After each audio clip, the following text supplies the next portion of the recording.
The summer America fell in love with a game it didn't understand and paid for it anyway. Take a breath. Whatever you are lying on right now, a bed, a couch, maybe a recliner that has seen better days, just settle into it. Pull whatever is covering you a little closer. Find that position where your shoulders drop just slightly, where your jaw unclenches just enough, where the day starts to feel like something that happened to someone else a long time ago. Good. Stay right there. Now, before you drift anywhere, I want to ask you something simple. Where are you listening from tonight? Seriously. Drop it in the comments if you can. It does not matter if it is a city, a country, a suburb with a name nobody outside of it has ever heard of. Tell me. I genuinely want to know. And while you are down there, type any topic you want me to cover in a future episode. Literally anything. History, food, a sport, a scandal, a country. A strange old tradition you half remember. Type it. I read those. I actually read those. Well, most of them. Some of you type things that genuinely concern me, and I choose to keep moving. But tonight we are not going anywhere strange. Tonight we are going to 1994. And specifically, we are going to a summer that most Americans remember with a kind of warm, slightly confused nostalgia, like remembering a party you attended but never fully understood why you were invited. Now here is where I need to slow you down before you assume you already know this story. Because most people, when they hear 1994 World Cup, think one of two things. They either think, oh yes, America hosted the World Cup, and it actually went really well, and everyone was surprised, and the stadiums were full, and Romario was brilliant, and it all kind of worked out. Or they think America had no business hosting a World Cup.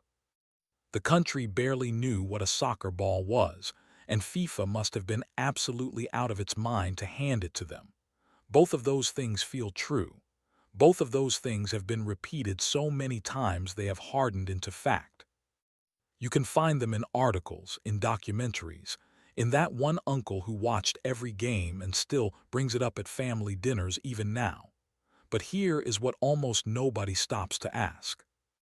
If the tournament was such a success, if the stadiums were full, if the television numbers were record-breaking, if America charmed the world and the world charmed America back, then why did so many of the cities that hosted it end up worse off than when they started? Why did some of them spend the next several years quietly arguing with FIFA about who owed what to whom? Why did the contracts that were signed before a single match was played contain terms that most city officials, by their own later admission, did not fully understand when they signed them? And why, this is the one I want you to sit with, why does the story of the 1994 World Cup get told almost entirely as a triumph, when buried underneath that triumph is one of the most quietly instructive financial arrangements in the history of American sports hosting? That is what tonight is about. Not the goals, not the penalty shootouts, not Maradona's banned substance test or the tragedy of Andres Escobar. Those are real stories and they deserve their own night. Tonight is about the other story, the one that happened in boardrooms and contract negotiations and city council meetings. The one that happened before the first ball was kicked and kept happening long after the final whistle blew. And I want to be very clear with you right from the start, because this channel does not do sensationalism for the sake of it. Was it a scam in the dramatic Hollywood sense, masked men, stolen briefcases, someone fleeing on a speedboat? No, obviously not. The word scam in the title is doing something more interesting than that. It is pointing at something subtler and in many ways more fascinating. It is pointing at the way that large institutions, FIFA in this case, can structure an agreement so completely in their own favor that the other party, even when they are signing the contract willingly, even when they are excited, even when they are throwing a parade about it, walks away holding far less than they expected. That is a very old story, and it is a very human one. And it starts, as so many of these stories do, not with greed, or not only with greed, but with desire. America in the late 1980s wanted something. It wanted to be taken seriously in the one sport the rest of the world already took more seriously than anything else. Soccer, or football, as literally every other country on earth calls it. Which I mention only because the naming argument is one of the great low-stakes international disputes of the modern era, was the sport of the world. It had been the sport of the world for a very long time.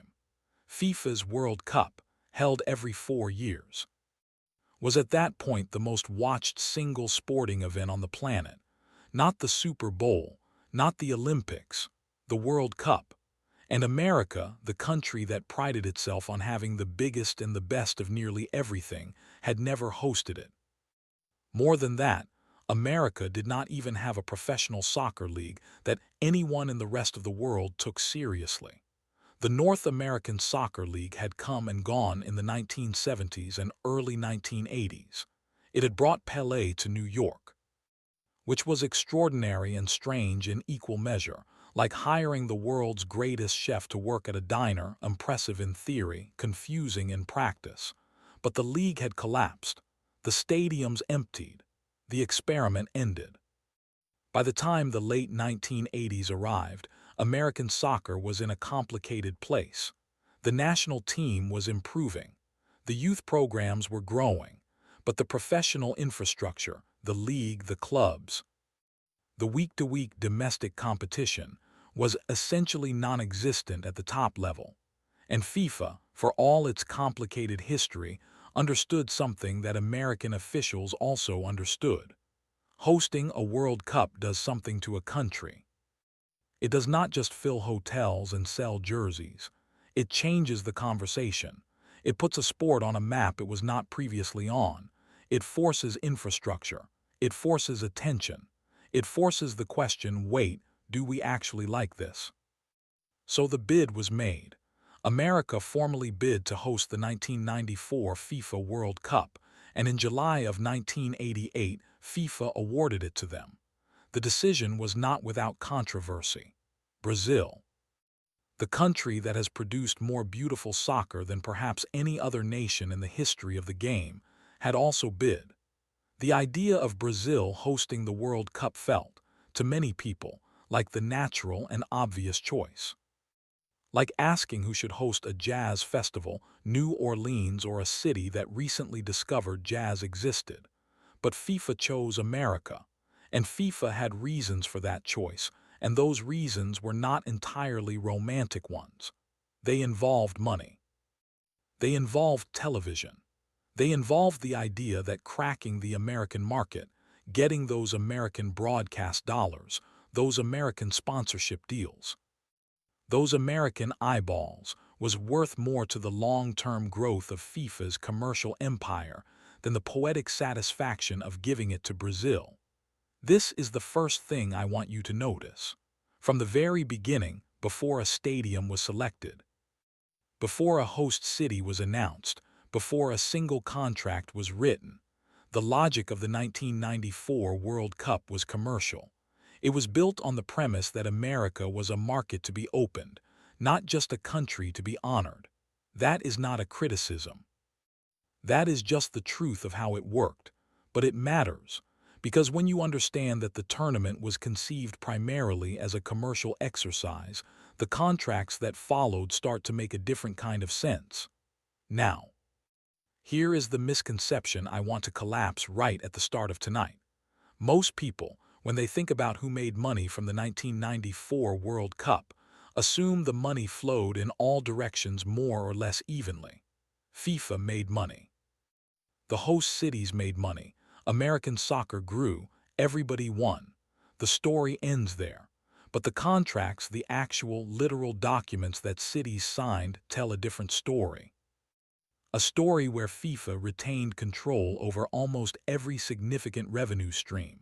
A story where host cities were responsible for enormous operational costs.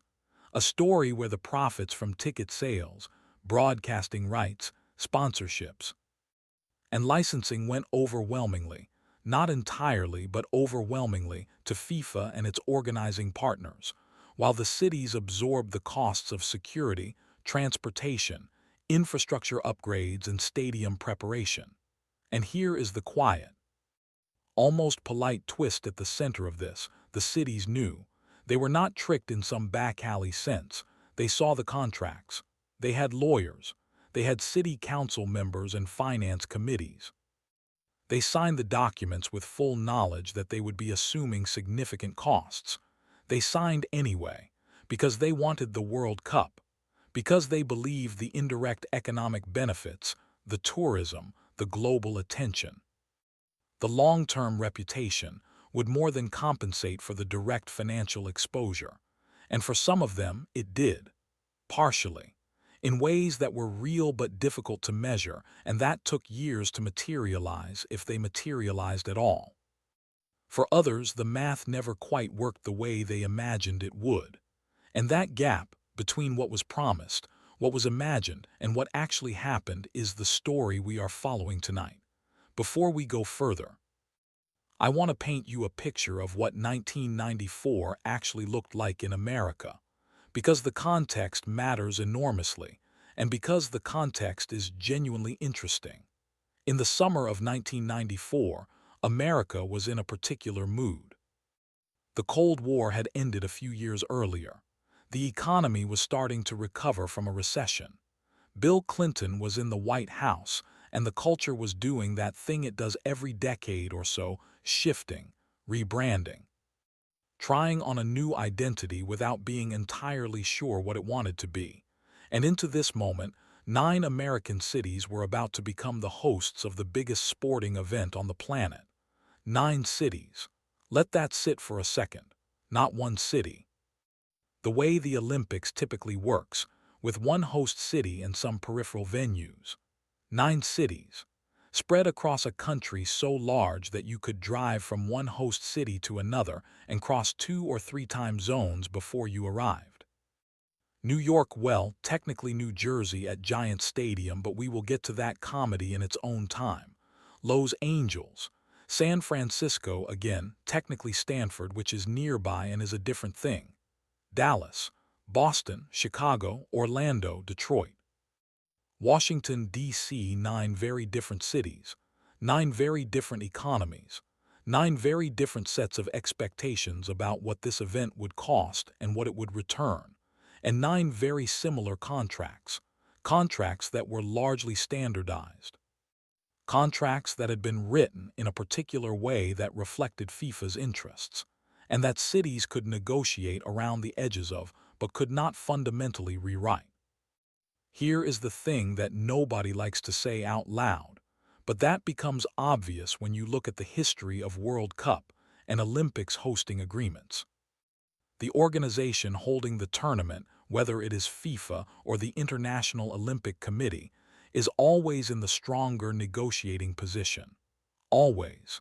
Not because the cities are naive, not because the officials are incompetent, but because the event is scarce and the desire for it is enormous.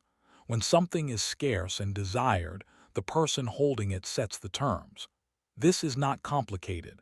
This is not even particularly controversial. It is just the way leverage works. FIFA had the World Cup. America wanted the World Cup.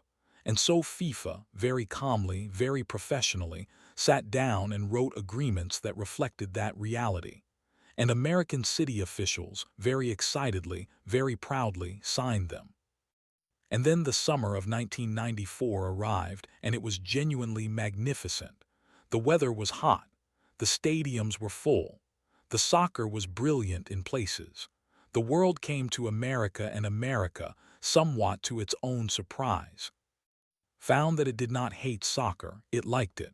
It liked it quite a lot. The average attendance at the 1994 World Cup was the highest in World Cup history. It has still never been beaten. So the tournament was a success. That part is real. That part is not in dispute. But success for whom? In what sense? Measured how? Over what time period? Those are the questions that tonight's story is built around. And they are questions that 30 years later still do not have a single clean answer.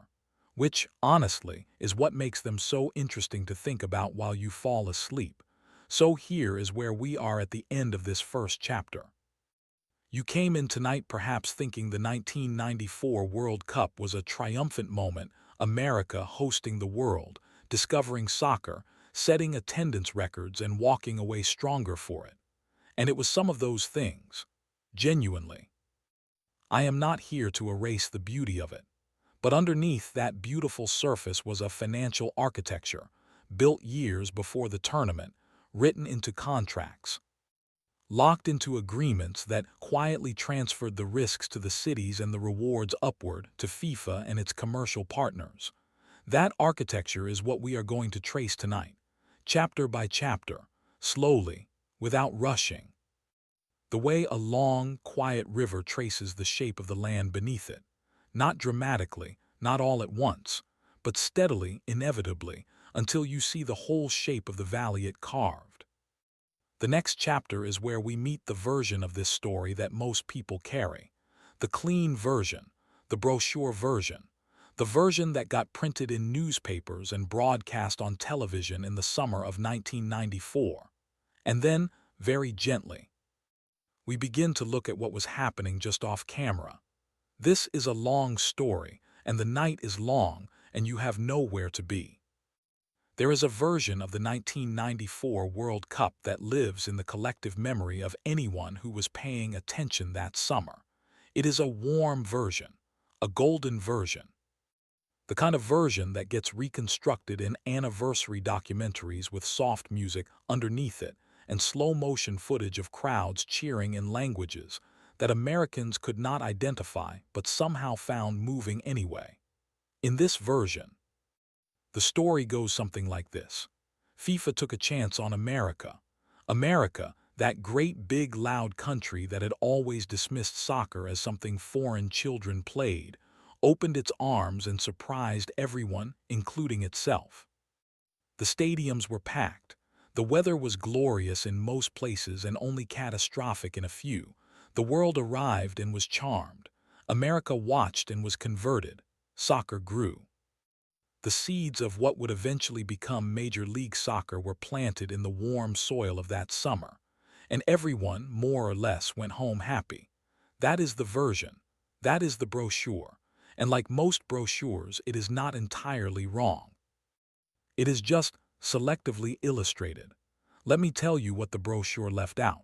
It left out the host city agreements, the actual contracts, which required each host city to bear the full operational costs of staging their matches, including but not limited to stadium preparation, security personnel, transportation logistics, volunteer coordination, and local infrastructure adjustments.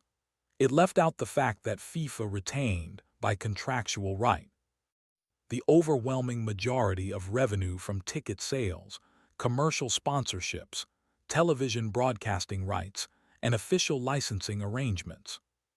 It left out the financial guarantees that cities were required to provide, essentially promising FIFA a risk-free environment, where if something went wrong financially, the city absorbed the loss, not the organization that owned the tournament. And it left out, and this one I find particularly interesting, the fact that the organizing body FIFA worked through in America, called the World Cup USA 1994 Organizing Committee, was a separate private entity, not a government body, not a public institution, a private organization, which meant its financial arrangements, its internal accounts, its profits and losses, were not automatically subject to public disclosure the way a government body's finances would have been. So you had a situation where public money, city funds, local government resources, public infrastructure, was being used to support an event whose financial outcomes were managed by a private organization with limited transparency obligations. That gap between public cost and private accounting is where a lot of the disagreement in the years after 1994 was born. Now, I want to be fair here, because fairness is what makes this interesting rather than just angry. FIFA did not invent this model in 1994. This was not some novel scheme cooked up specifically to exploit American cities. This was, and largely still is, the standard model for how FIFA operates World Cup host agreements. The host country gets the prestige, the tourism, the global attention, and the long-term sporting legacy. FIFA gets the commercial revenue. The risks of running the thing are shared but not equally between the host entity and the organizing body. This model had been in place for decades before 1994. Countries signed up for it knowing, at least in broad terms, what they were agreeing to. The question that is specific to 1994 in America is not whether the model was unusual. It was not unusual. The question is whether American cities, many of them unfamiliar with this particular kind of international sports hosting arrangement, fully understood what they were getting into when they signed. And the evidence. When you look at the statements city officials made in the years afterward, the budget shortfalls, the disputes, the quiet renegotiations, suggests that understanding was, at minimum, incomplete. Here is a very human thing that I think explains a lot of what happened. When a city is offered the opportunity to host a World Cup match, the people making that decision are not primarily financial analysts. They are politicians. They are civic leaders. They are people whose job it is to generate excitement, attract investment, and make their city feel important on a global stage. And when you are that kind of person, and someone from FIFA sits across from you and says, your city could be part of the biggest sporting event on the planet, your name on the map, the world watching, you do not immediately think about indemnification clauses. You think about the parade. You think about the front page of the newspaper with your city's skyline and the World Cup logo side by side. You think about telling your constituents that you brought the world to their doorstep. And all of that thinking is completely understandable. It is human. It is the same mechanism that causes ordinary people to sign lease agreements without reading every clause, or to accept terms and conditions on apps without scrolling through them. The difference is that, when a city does it, the consequences are measured in millions of dollars and years of budget strain rather than a targeted advertisement or two. Let us talk about what the popular version of 1994 got right. Because I think this balance is important. The attendance figures were real, genuinely astonishing. An average of just under 69,000 people per match, 52 matches played. A cumulative attendance of around 3.5 million people. No World Cup before or since has matched those averages. The stadiums that were used, NFL stadiums primarily. Massive structures built for American football that FIFA adapted for soccer were enormous by the standards of most football grounds around the world. This was not manufactured enthusiasm. American sports fans, when given the opportunity to attend a major event, regardless of whether they fully understood the sport, showed up. They showed up in enormous numbers. They made noise. They wore colors. They created an atmosphere that even the most skeptical European football journalists, who had arrived expecting empty seats and confused silence, admitted was electric. The Brazilian national team, which won the tournament, did so playing some of the finest football seen at any World Cup in the preceding 2 decades. Romario and Bebeto, playing together in the Brazilian attack, were genuinely one of the great striking partnerships in the history of the sport. Their celebration after Bebeto scored against the Netherlands, cradling an imaginary baby, because Bebeto's son had just been born, became one of the most replicated goal celebrations in football history. These things were real. The joy was real. The soccer was real, and none of that contradicts the financial story. These things coexisted. A tournament can be genuinely beautiful and also financially structured in a way that disadvantaged its hosts. Both things can be true at the same time. History is full of exactly this kind of coexistence. Let me tell you about a specific tension that developed in the months immediately after the tournament ended. Several host cities, when they sat down to review their final budgets, The actual accounting of what had been spent and what had been received found gaps. Not catastrophic gaps in every case. Not the kind of gaps that make headlines immediately, but gaps nonetheless. Shortfalls between what they had projected and what had materialized. The tourism revenue in some cities was lower than forecast, not because visitors did not come, they did, but because many of those visitors had made their arrangements through official FIFA channels, official FIFA-approved hotels, official FIFA-approved travel packages. And the money flowing through those official channels went primarily to the organizations that controlled those channels, which was not the city. The local businesses that were expected to overflow with spending football fans found that many fans had prepaid packages that kept them circulating through particular venues and spending patterns that did not always trickle down to the corner restaurant or the local shop. The city-operated services, public transportation, waste management, public safety, cost exactly as much as they always cost, and in many cases more because of the scale of the event. But the revenue to offset those costs had not materialized in the way the projections promised. This is a pattern. It has happened in city after city, tournament after tournament, across multiple decades and multiple sports. The 1994 World Cup was not unique in generating this dynamic, but it was, for American cities, their first major encounter with it. And first encounters with any kind of hard lesson tend to be expensive ones. There is one more piece of the familiar version I want to complicate before we move on.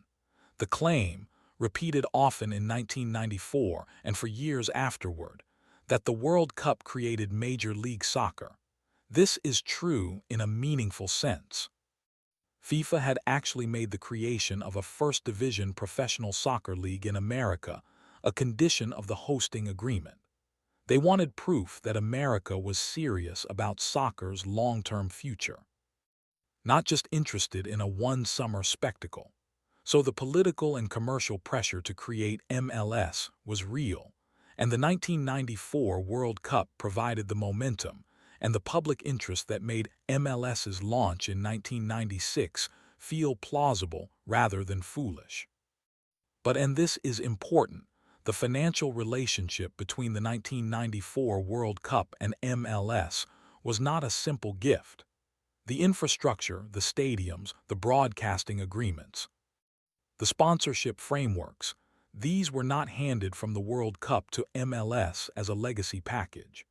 MLS had to build its own commercial foundations essentially from scratch, and for its first several years, MLS lost significant amounts of money. The league nearly collapsed.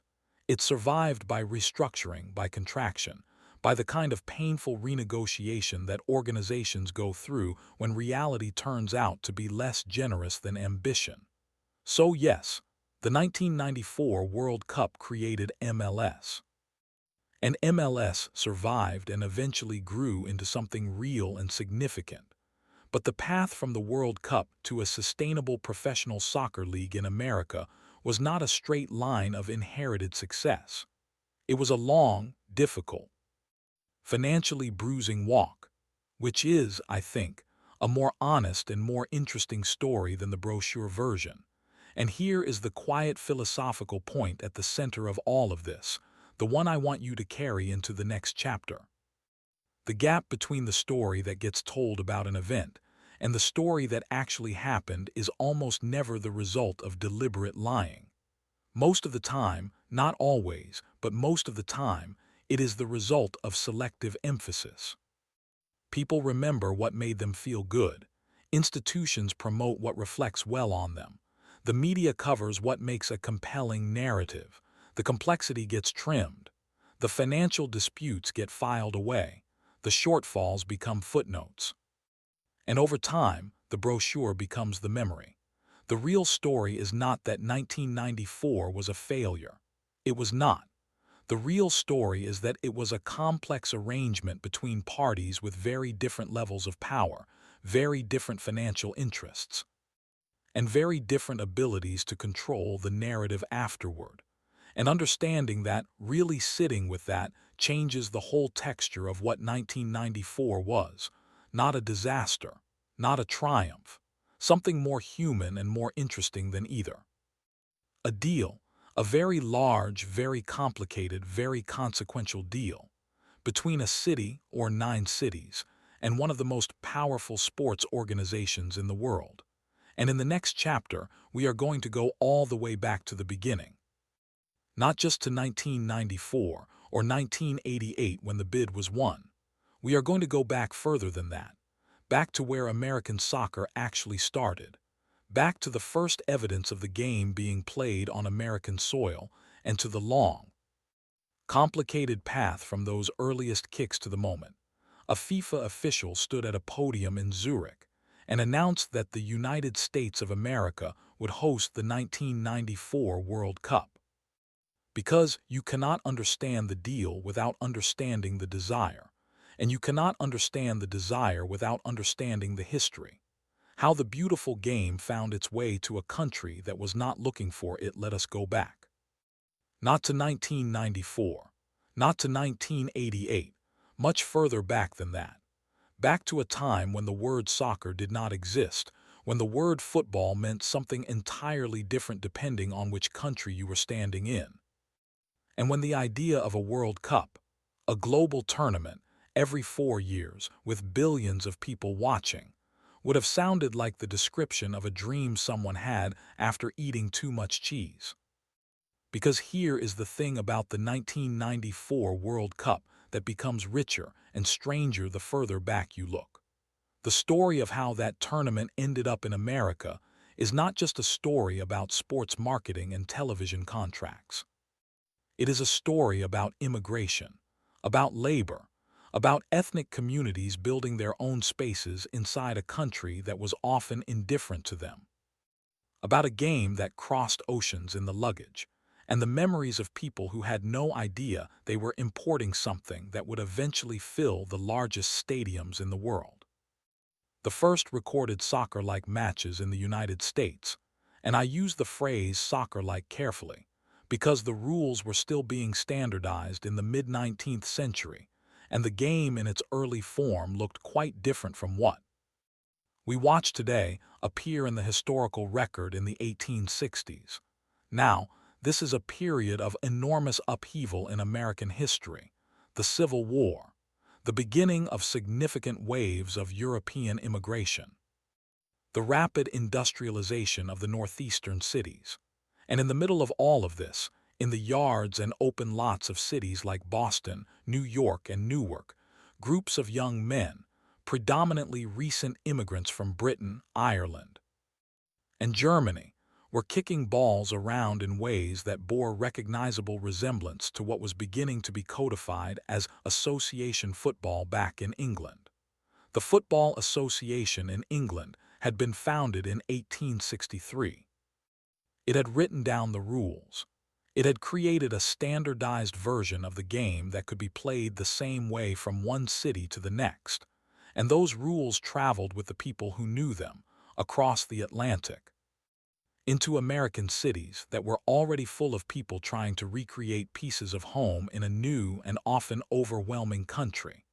This is the origin of American soccer, not a policy decision. Not a sports executive sitting at a desk choosing to introduce a new product. It was homesickness. It was the specific, physical form that homesickness takes when people want to feel, for 90 minutes on a Saturday afternoon, like they are somewhere familiar.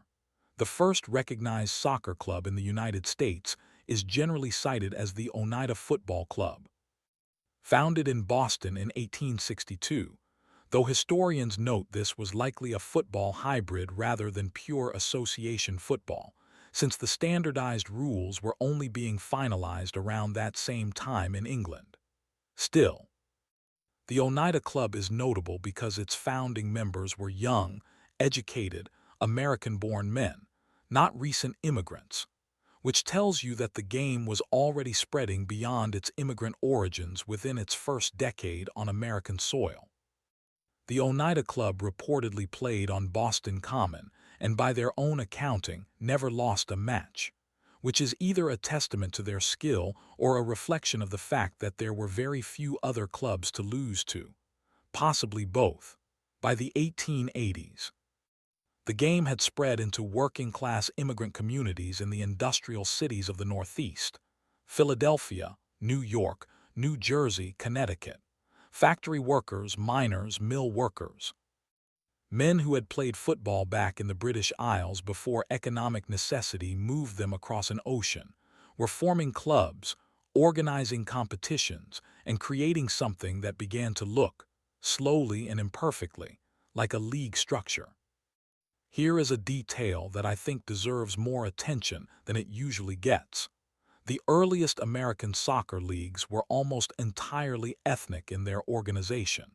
Teams were formed around national and ethnic communities.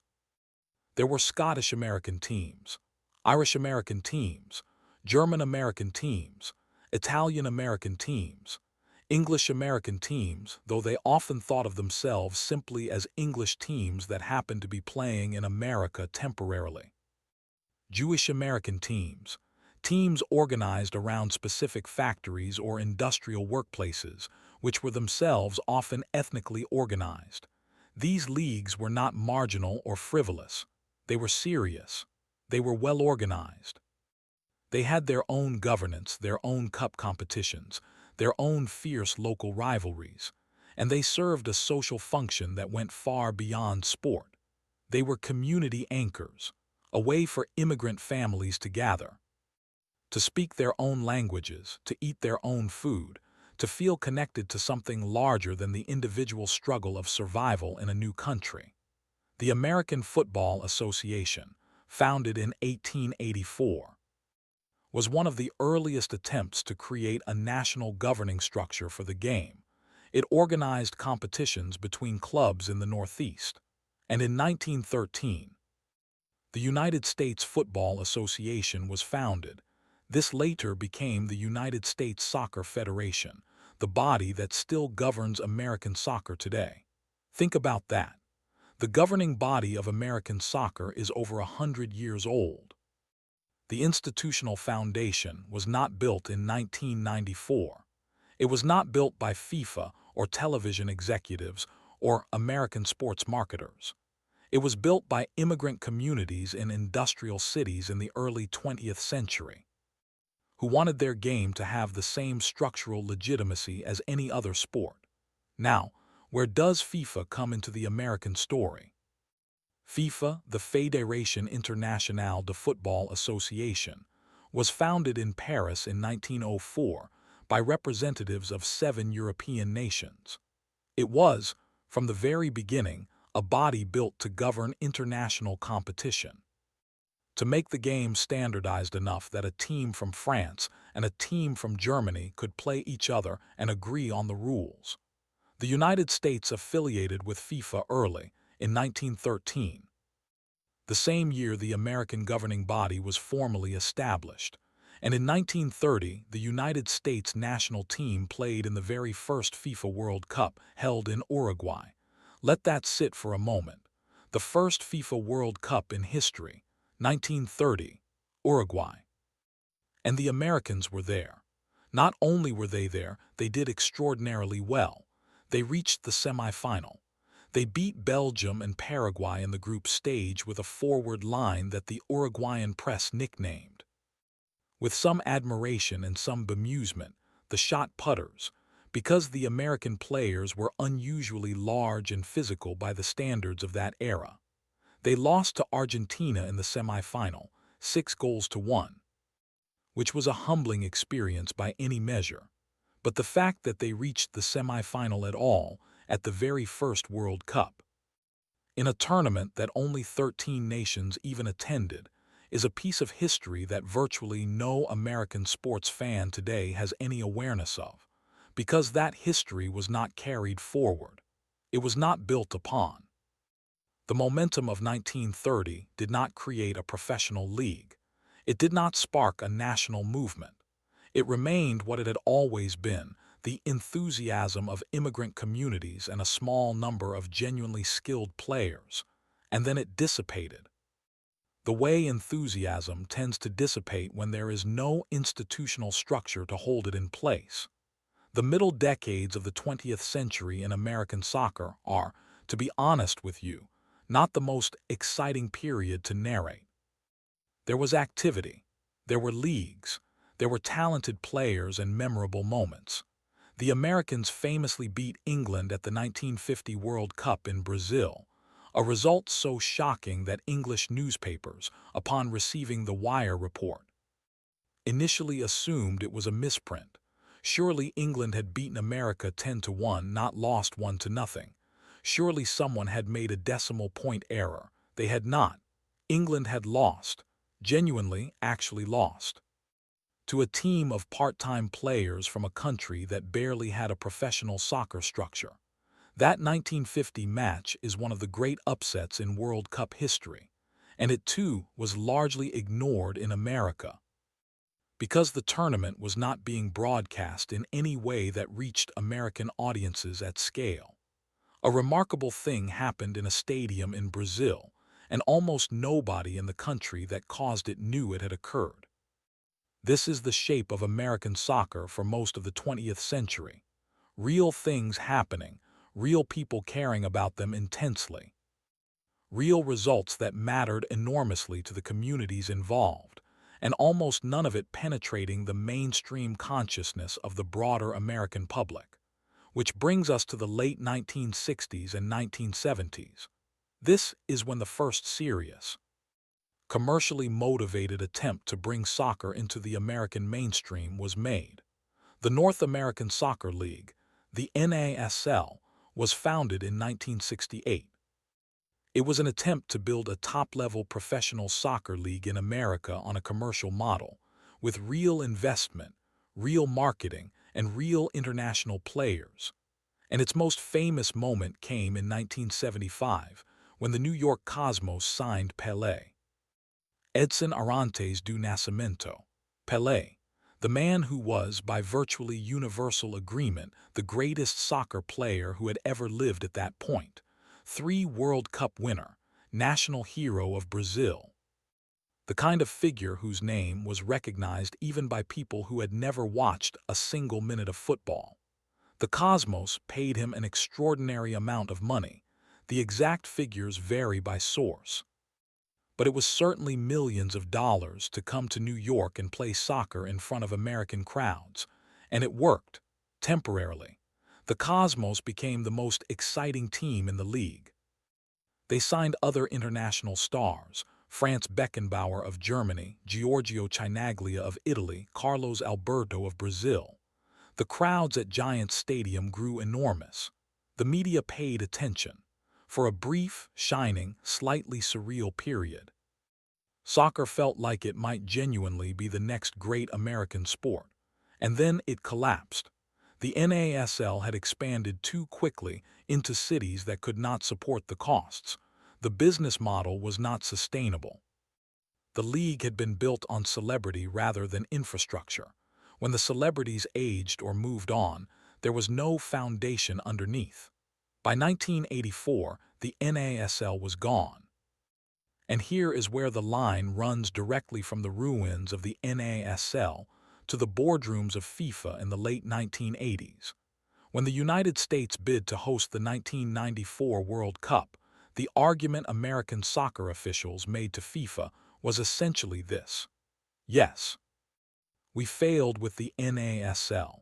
Yes, we do not currently have a First Division professional league, but we have the stadiums, we have the infrastructure, we have the television market, we have the immigrant communities that already love this sport.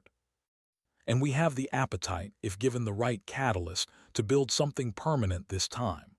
That argument was persuasive, not because FIFA was naive enough to take it entirely on faith, but because FIFA had done its own analysis and reached a similar conclusion.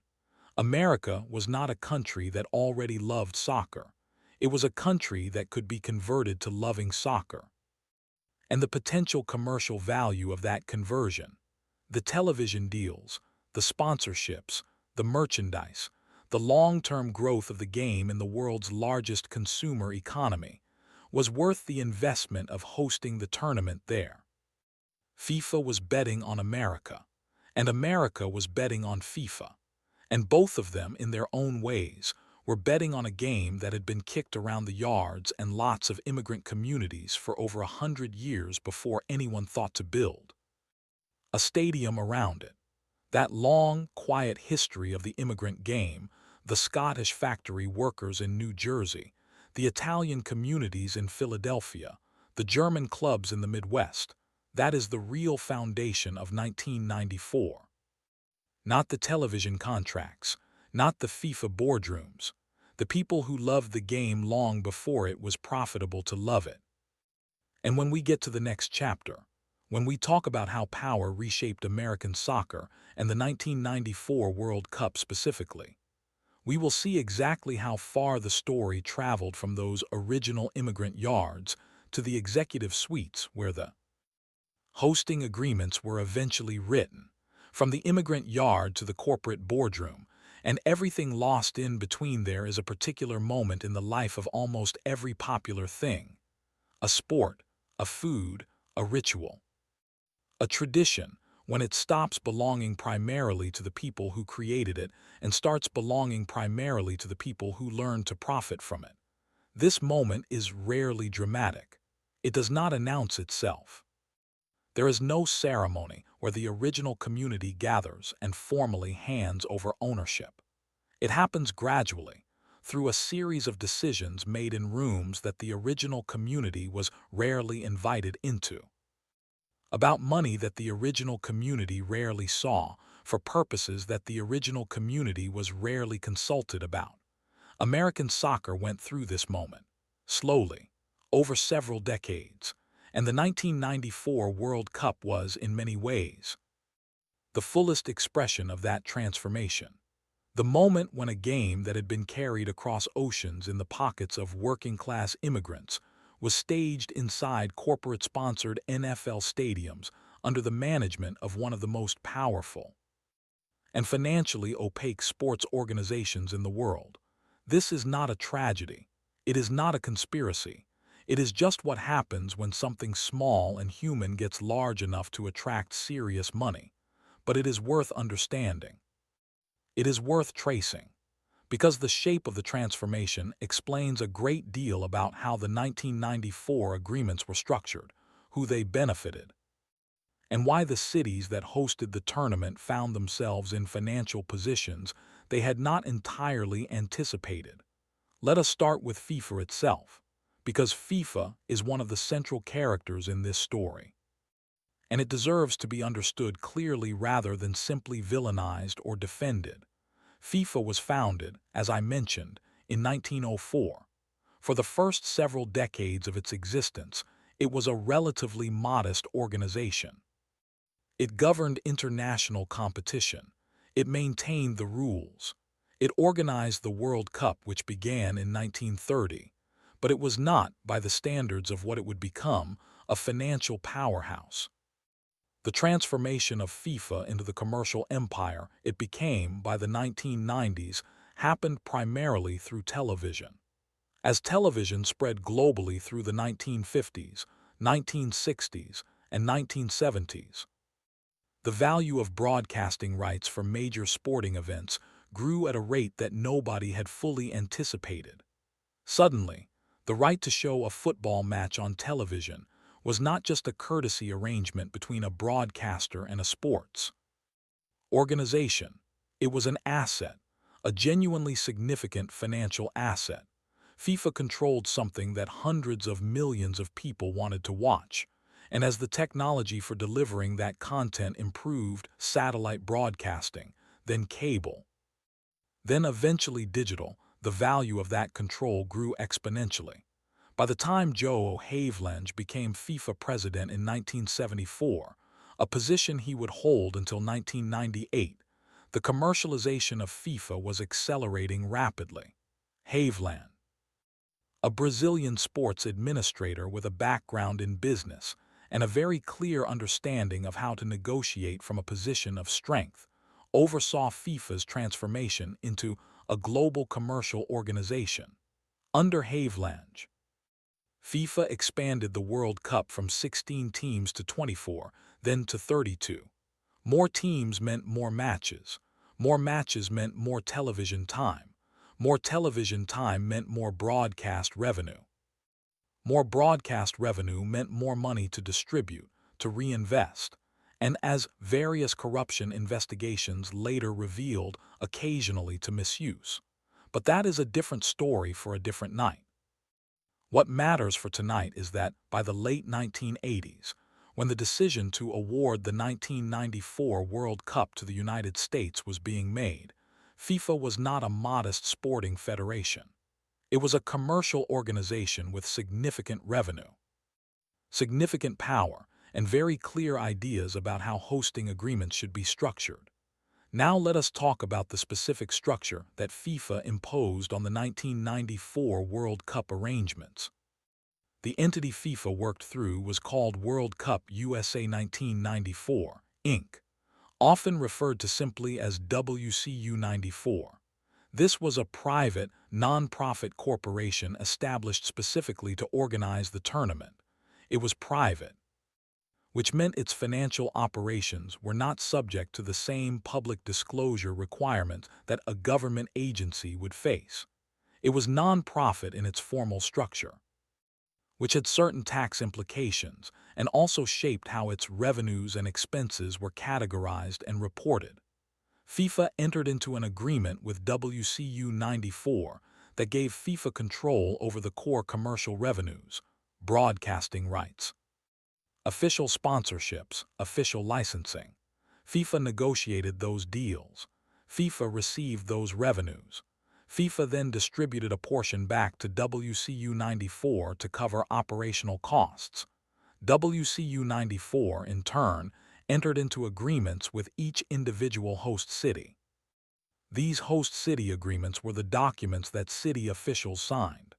They specified what the city was required to provide: the stadium, security, transportation, volunteer coordination, local infrastructure, and what the city would receive in return, primarily the prestige of hosting, a small share of ticket revenue in some cases, and the projected but not guaranteed indirect economic benefits of increased tourism and international visibility.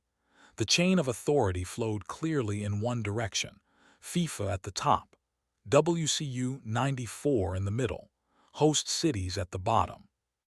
Revenue flowed upward, costs flowed downward. This is not a metaphor.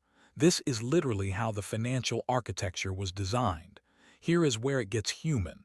The people who signed those host city agreements on behalf of their cities were, in most cases, genuinely excited, genuinely proud, genuinely convinced that the economic benefits would materialize in ways that would justify the costs. They were not, by and large, naive people. They were experienced politicians and civic administrators, but they were operating in a relatively unfamiliar context. Most of them had no previous experience negotiating with FIFA. Most of their cities had no institutional memory of hosting this kind of international event, and the people across the table from them, the FIFA officials, the WCU 94 representatives, had done this before, multiple times, in multiple countries. They knew exactly how these agreements worked. They knew exactly what the leverage points were. They knew exactly which provisions were truly negotiable and which ones had the appearance of flexibility without the reality. This is not sinister in itself. This is just what happens when experience meets inexperience across a negotiating table. The more experienced party almost always leaves with a better deal. But when the inexperienced party is a city government, an institution whose financial obligations eventually land on ordinary taxpayers, the stakes are different than when two private companies negotiate a contract and one of them gets the worse. And let us talk about some specific provisions that shape the financial outcomes for host cities. One of the most consequential was the indemnification requirement. Host cities were required to indemnify FIFA, to legally protect FIFA, against a wide range of potential financial losses or legal claims arising from the matches held in their city. This meant that if something went wrong, a safety issue, a legal dispute, a logistical failure that generated financial liability, the city, not FIFA, would be responsible for the consequences. This is a standard provision in many large event hosting agreements. It is not unusual by itself. But combined with the other elements of the agreement, the cost structure, the revenue allocation, the operational requirements, it contributed to a situation where the city carried the financial risk on multiple fronts simultaneously. Another significant provision was the requirement around tax exemptions. FIFA routinely required, and still requires, host countries and host cities to provide tax exemptions for FIFA's commercial activities within their jurisdictions during the tournament. This meant that revenue generated by FIFA's commercial operations, the broadcast deals, the sponsorship activations, the merchandise sales, was not subject to local or national taxation in the way that revenue generated by ordinary businesses would be. The United States federal government provided significant tax accommodations for FIFA's 1994 operations. The exact scope and value of these accommodations was, and remains, somewhat difficult to fully quantify because of the complexity of the tax arrangements involved. But the principle is clear. A private organization, FIFA, generated significant commercial revenue on American soil during the summer of 1994 and paid a fraction of what an ordinary American business generating equivalent revenue would have paid in taxes. Now, I want to introduce something here that I think is important for context: the relationship between religion and soccer, and by religion I mean in the broadest sense. The way large institutions shape the games and rituals that communities practice is surprisingly relevant to understanding how FIFA came to have this kind of contractual power. In medieval Europe, the Catholic Church was one of the most powerful forces in governing what people did with their time and bodies. It controlled which days were feast days, which days required rest, which activities were permitted and which were forbidden. It had an institutional authority over daily life that went far beyond theology. FIFA, in the modern world of international football, has a structural power that is in some ways analogous, not in a spiritual sense, obviously, but in a practical, institutional sense. It controls who can play, who can host, who is recognized, who is sanctioned.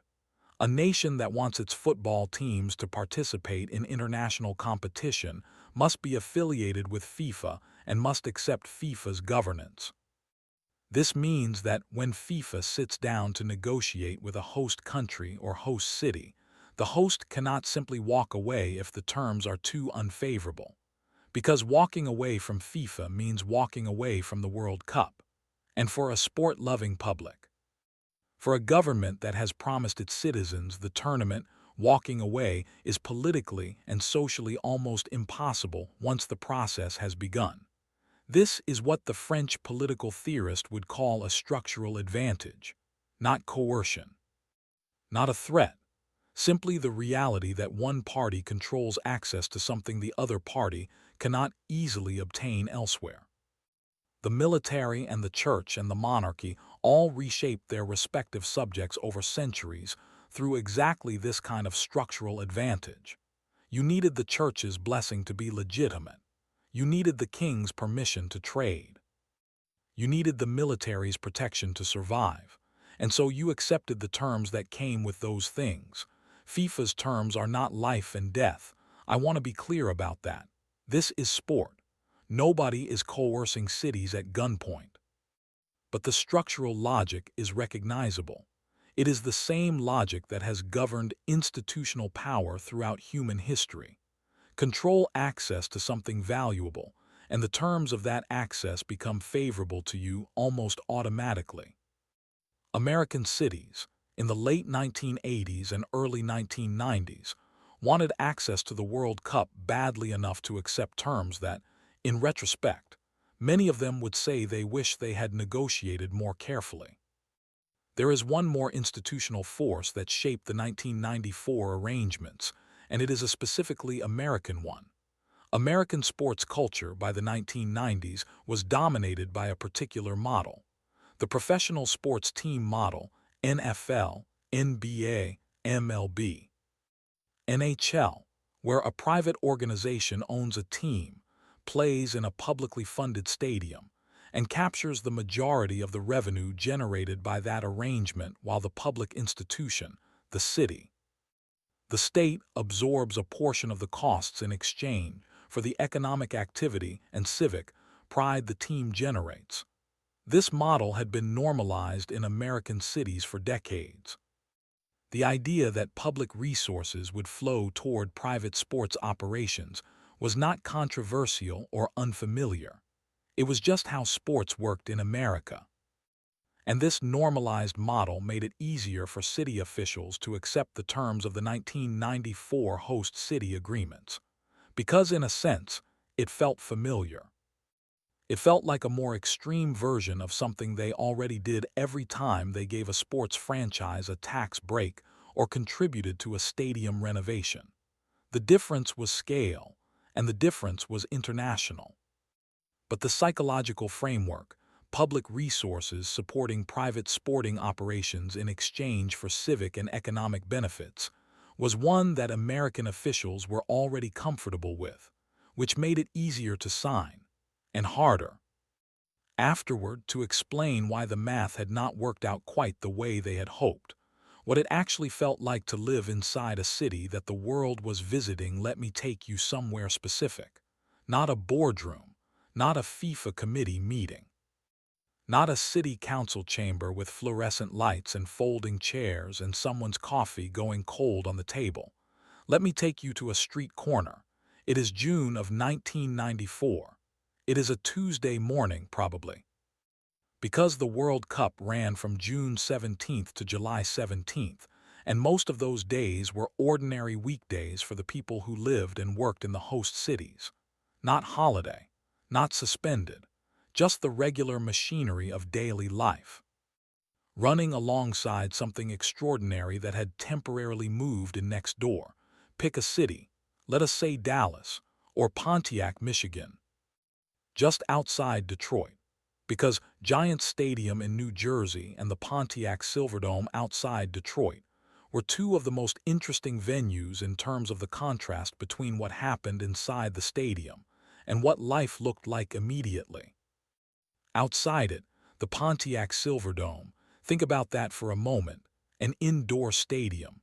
The 1994 World Cup included indoor matches on artificial turf, which the players hated with a passion that was both entirely understandable and mildly entertaining to observe from a distance. Because professional football players who have spent their entire careers playing on grass do not adapt gracefully to the sensation of sliding across a carpet with the structural properties of a parking lot. But I am getting ahead of myself. The point is the street corner, the ordinary morning, the person standing there. For most residents of the 9 host cities, the World Cup was something that happened in a specific, contained location, the stadium, and radiated outward from there in ways that were sometimes wonderful, sometimes inconvenient, and sometimes both simultaneously. The wonderful parts were genuinely wonderful. If you lived in a neighborhood near one of the stadiums, or near one of the official fan zones, or near the hotels where international visitors were staying, you were surrounded, for the better part of a month, by people from everywhere.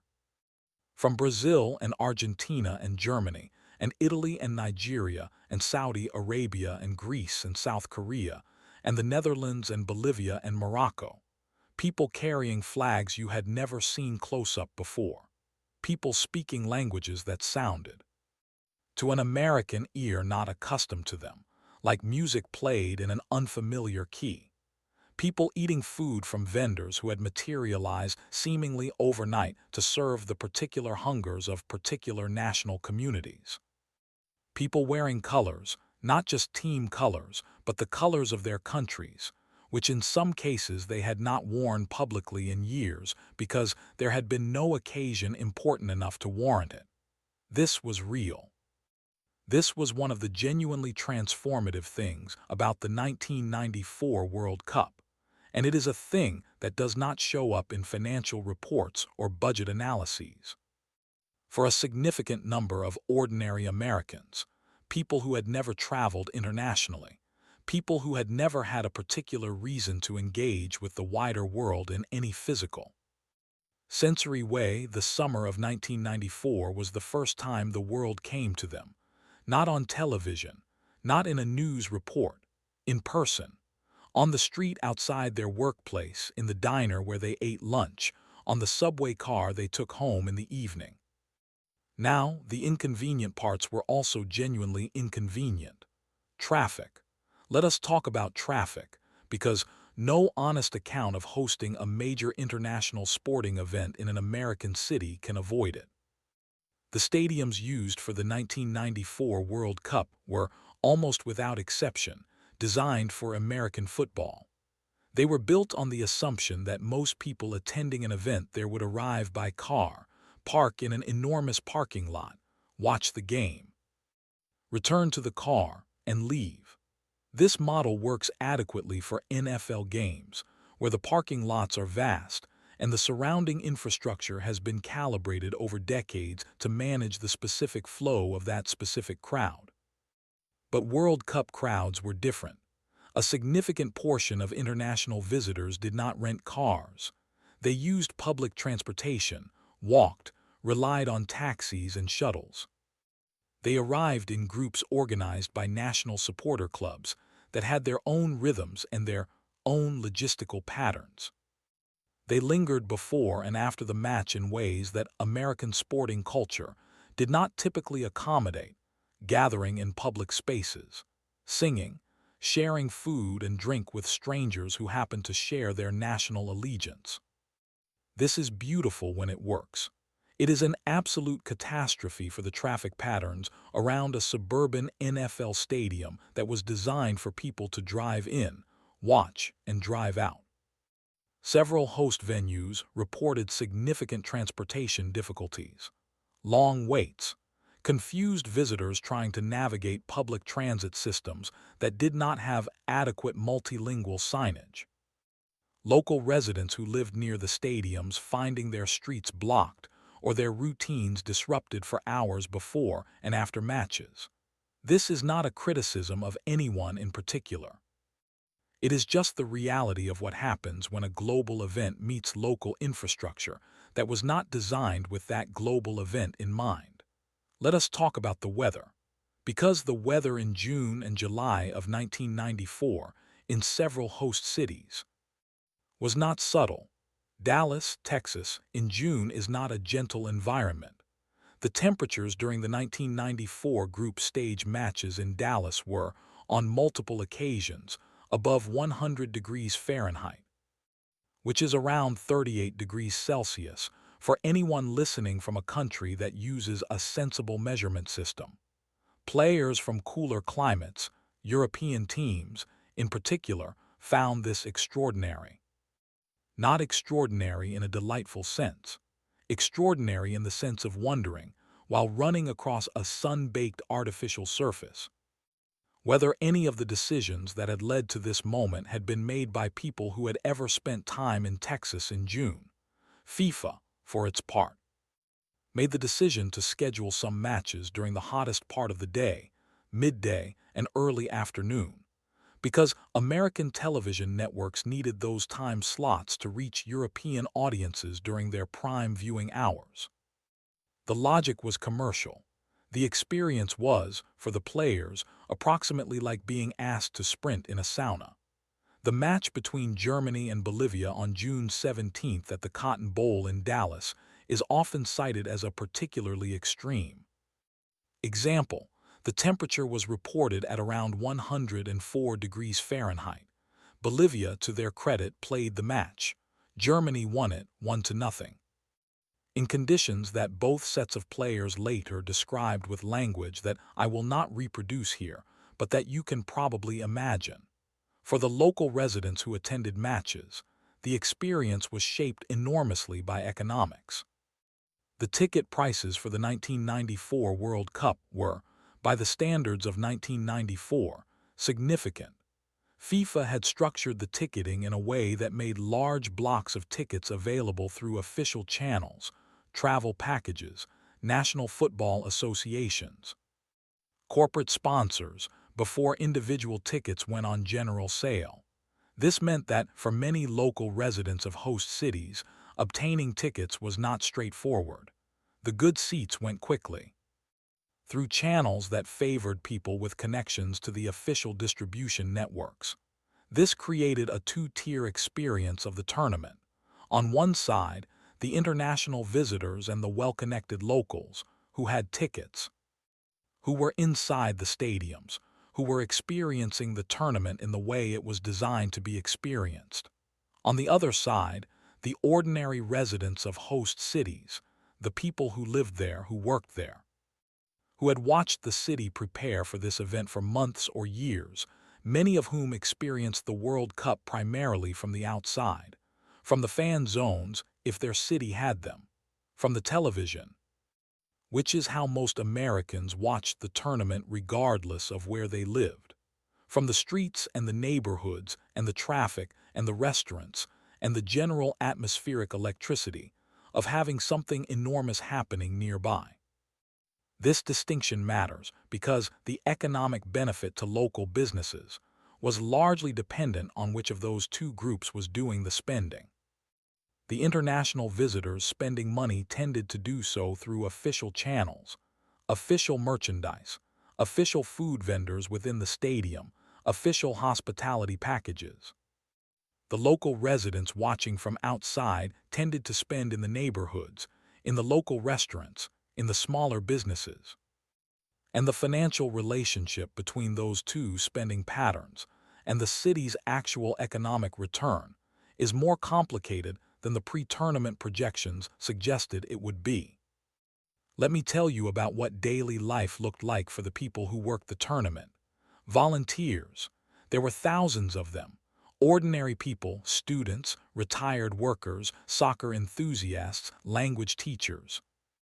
Recent immigrants who were multilingual and therefore invaluable, who gave weeks of their time to help the tournament function. They worked in transportation hubs.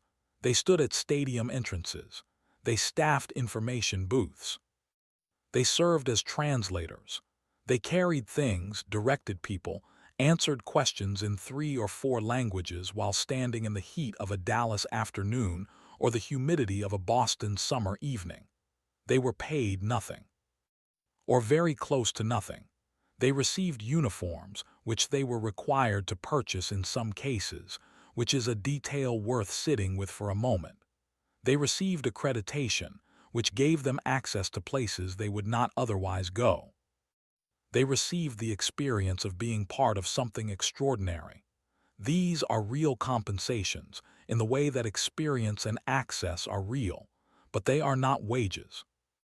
The volunteer labor model is standard for major international sporting events. The Olympics uses it extensively. FIFA's World Cups have always relied on it. It is legal.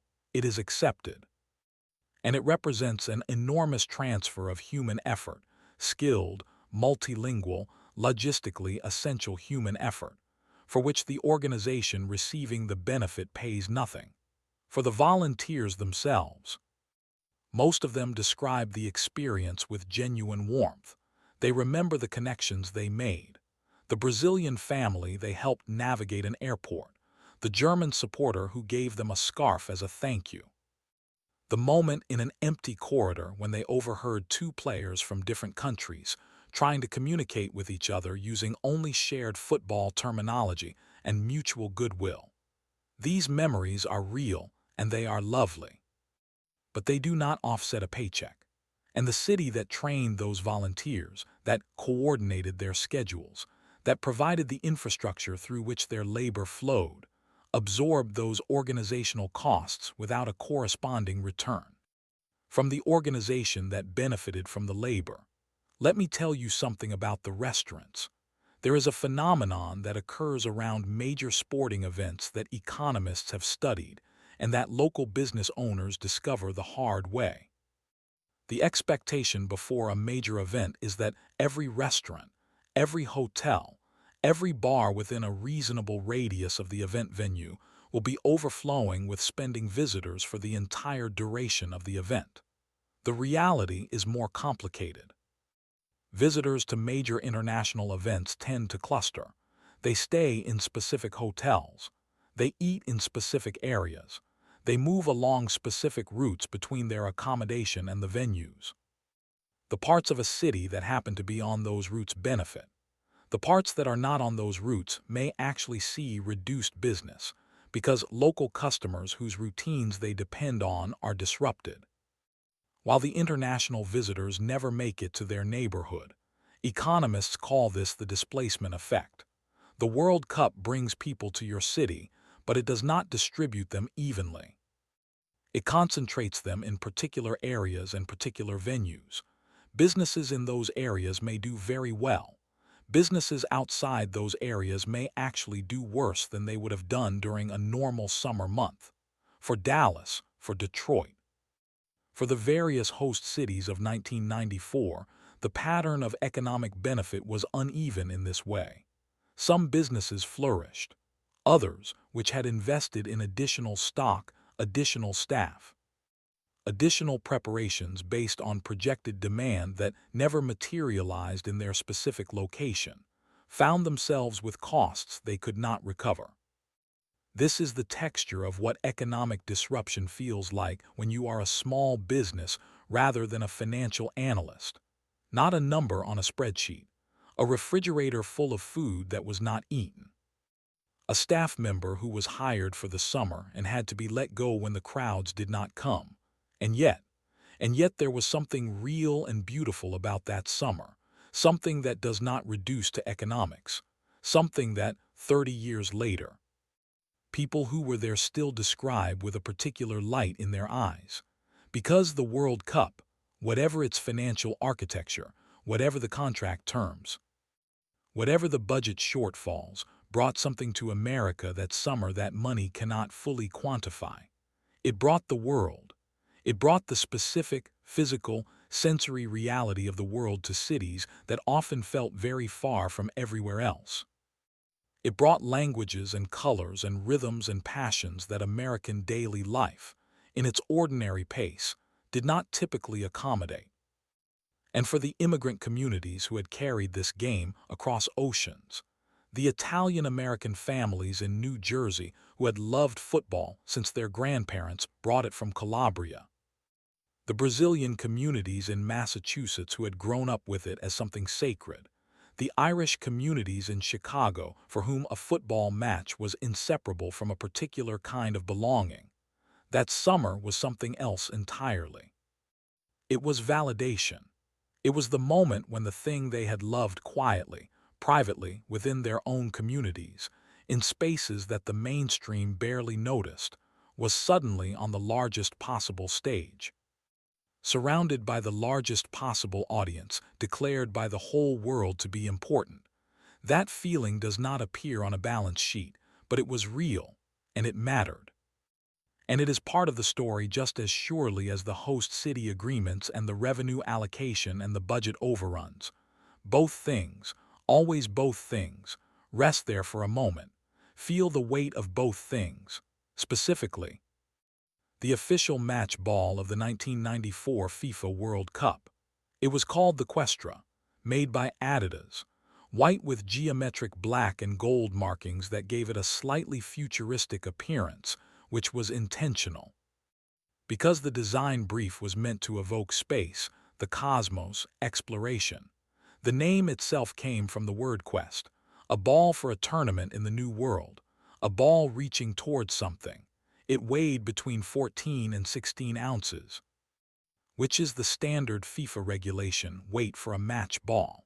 It was made of a synthetic material rather than the leather that earlier generations of footballs had used, a technological development that made the ball more water-resistant, more predictable in flight, and considerably more comfortable to head repeatedly without the headache that older leather balls, which absorbed water and grew heavy over the course of a match, used to cause.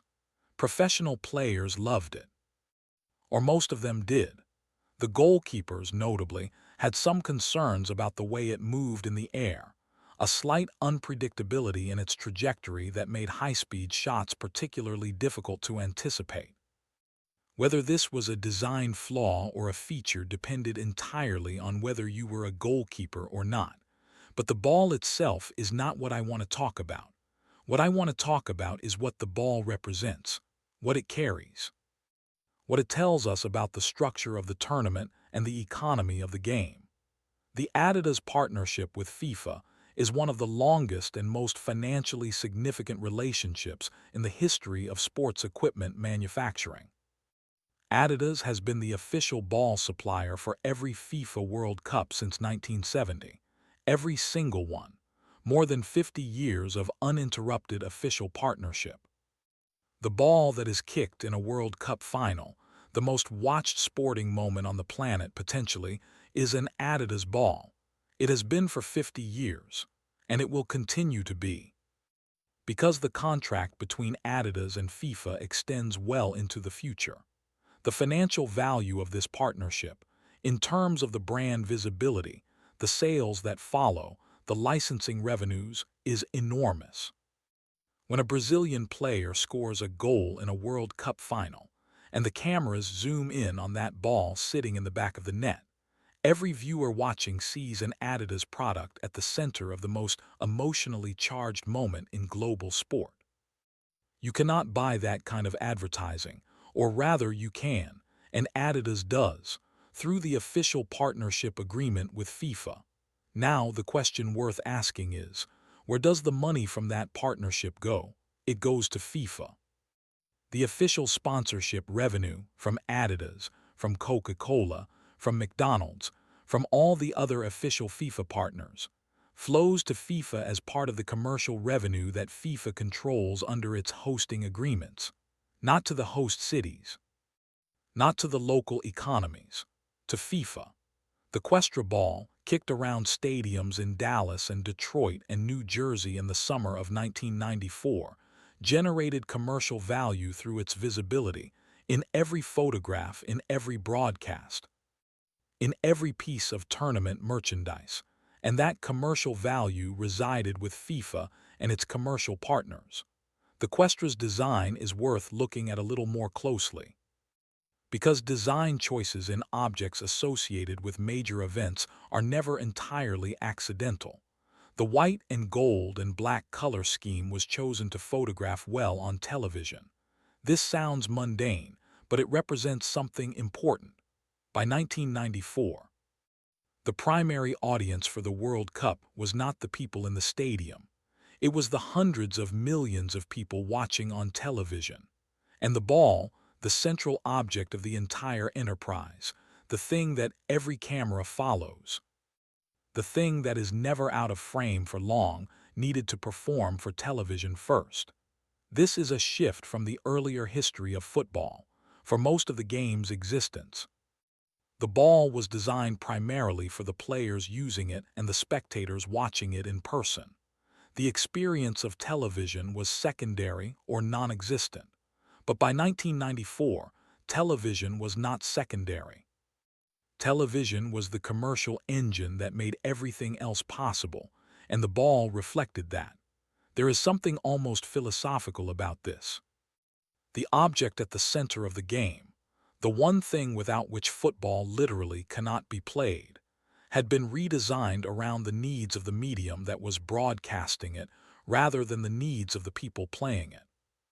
The game serving the broadcast serving the commercial partnership generating the revenue that funded FIFA, FIFA setting the terms under which the game was played, all of that. Encoded in the design of a sphere. Let us go further back, Because the history of the football itself, the physical object, is genuinely fascinating and genuinely relevant. The earliest footballs were not made of rubber or synthetic material. They were made of inflated pig bladders. Literally, the internal organ of a pig, inflated with air and used as a ball. This is not a joke. This is what people kicked around for centuries before vulcanized rubber existed. The pig bladder ball had serious practical limitations. It was irregular in shape, because a pig bladder is not perfectly spherical. It deflated over time. It was inconsistent in how it bounced and flew. And its size and weight varied from ball to ball, because pig bladders are not standardized manufacturing products. When Charles Goodyear developed vulcanized rubber in the 1840s, a process that made rubber durable and elastic in a way it had never been before the football changed. A rubber bladder inside a leather casing created a ball that was more consistent, more durable, and more spherical than anything that had come before. By the late 19th century, the football had taken essentially the shape and structure that it retained for the next 100 years. A rubber bladder inside a hand-stitched leather casing, with the number of panels varying by manufacturer but generally settling around 18 to 32. The 32-panel design, 20 hexagons and 12 pentagons, became standard and is the design most people visualize when they think of a classic football. Black pentagons on a white background. Simple, iconic, recognizable from 50 meters away. That design served the game beautifully for decades. And then, starting in the 1980s and accelerating through the 1990s and 2000s, the ball began to change. Fewer panels, more synthetic material, designs optimized for television visibility, for aerodynamic performance, for brand differentiation. The Questra of 1994 sits right in the middle of this transition period. Still recognizably a football, but already moving towards something designed as much for cameras and commercial partners as for the players using it. There is one more dimension to the ball story that connects directly to our broader theme tonight. Official merchandise. Replica balls. For the 1994 World Cup, Adidas produced not only the official match ball but also a range of replica balls sold to the public, identical in appearance but made to different specifications and at different price points. These replica balls were among the most popular pieces of official tournament merchandise. Who controlled the licensing for official merchandise? FIFA. Who received the primary revenue from licensed merchandise sales? FIFA and its licensing partners. What portion of that revenue returned to the host cities? A fraction, if anything, depending on the specific arrangements in each city. So a Dallas child who bought a replica Questra at a tournament merchandise stand paying American dollars in an American city for a ball that would be played with on American streets was generating revenue that flowed primarily to a Swiss organization headquartered in Zurich. I am not saying this is wrong. Adidas made the ball. FIFA organized the tournament. They are entitled to the commercial return on their investment. This is how commercial arrangements work. I am just noting the direction of the money, because it is always worth noting the direction of the money. The direction of the money is where the story lives. The Questra ball from 1994 is now a collector's item. You can find them on auction sites. Slightly yellowed, the gold markings faded to a pale ochre, the synthetic surface carrying the particular texture of something that has sat in a garage or an attic for 30 years. People buy them not primarily because they want to kick them around. They buy them because they carry a memory. Because holding one means holding, in some physical sense, the summer of 1994, the heat, the noise, the crowds, the goals. The specific feeling of a month when the world came to America and America was not entirely sure what to do with it but tried its best anyway. Objects do this. They hold time. They carry collective memory in their physical substance, in a way that documents and contracts and broadcast agreements do not. The host city agreements from 1994 are not collector's items. Nobody is hunting for them on auction sites. But the ball, the object at the center of all of it, sits in living rooms and on shelves and carries the whole weight of that summer in its faded, slightly deflated, once magnificent form. That is what objects do. That is why they matter. And that is why, in the story of the 1994 World Cup, the ball is worth spending time with, not just as a piece of sports equipment, as a window into everything: the commerce, the design, the television, the partnership agreements, the flow of money. And underneath all of it, the game itself. The simple, original, almost ancient thing that started it all. A person, a ball, an open space. Everything else grew from that. Every large public event carries inside it a story of division. Not always an angry division. Not always a visible one. Sometimes it is quiet. Sometimes it is the kind of division that only becomes apparent when you step back far enough to see the whole picture, when you stop looking at the celebrating crowd and start asking who is not in it and why, and what that absence costs them.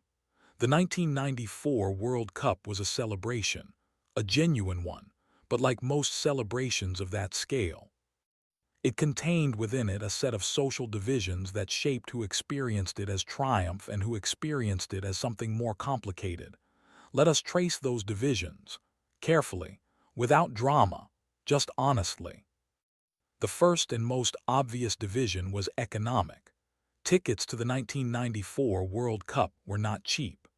The pricing structure ranged from around $25 for the least expensive seats in the early rounds to over $100 for the premium seats in the later stages, semifinals, and the final. In 1994 dollars, which, accounting for inflation, means something closer to $50 to $200 in today's money.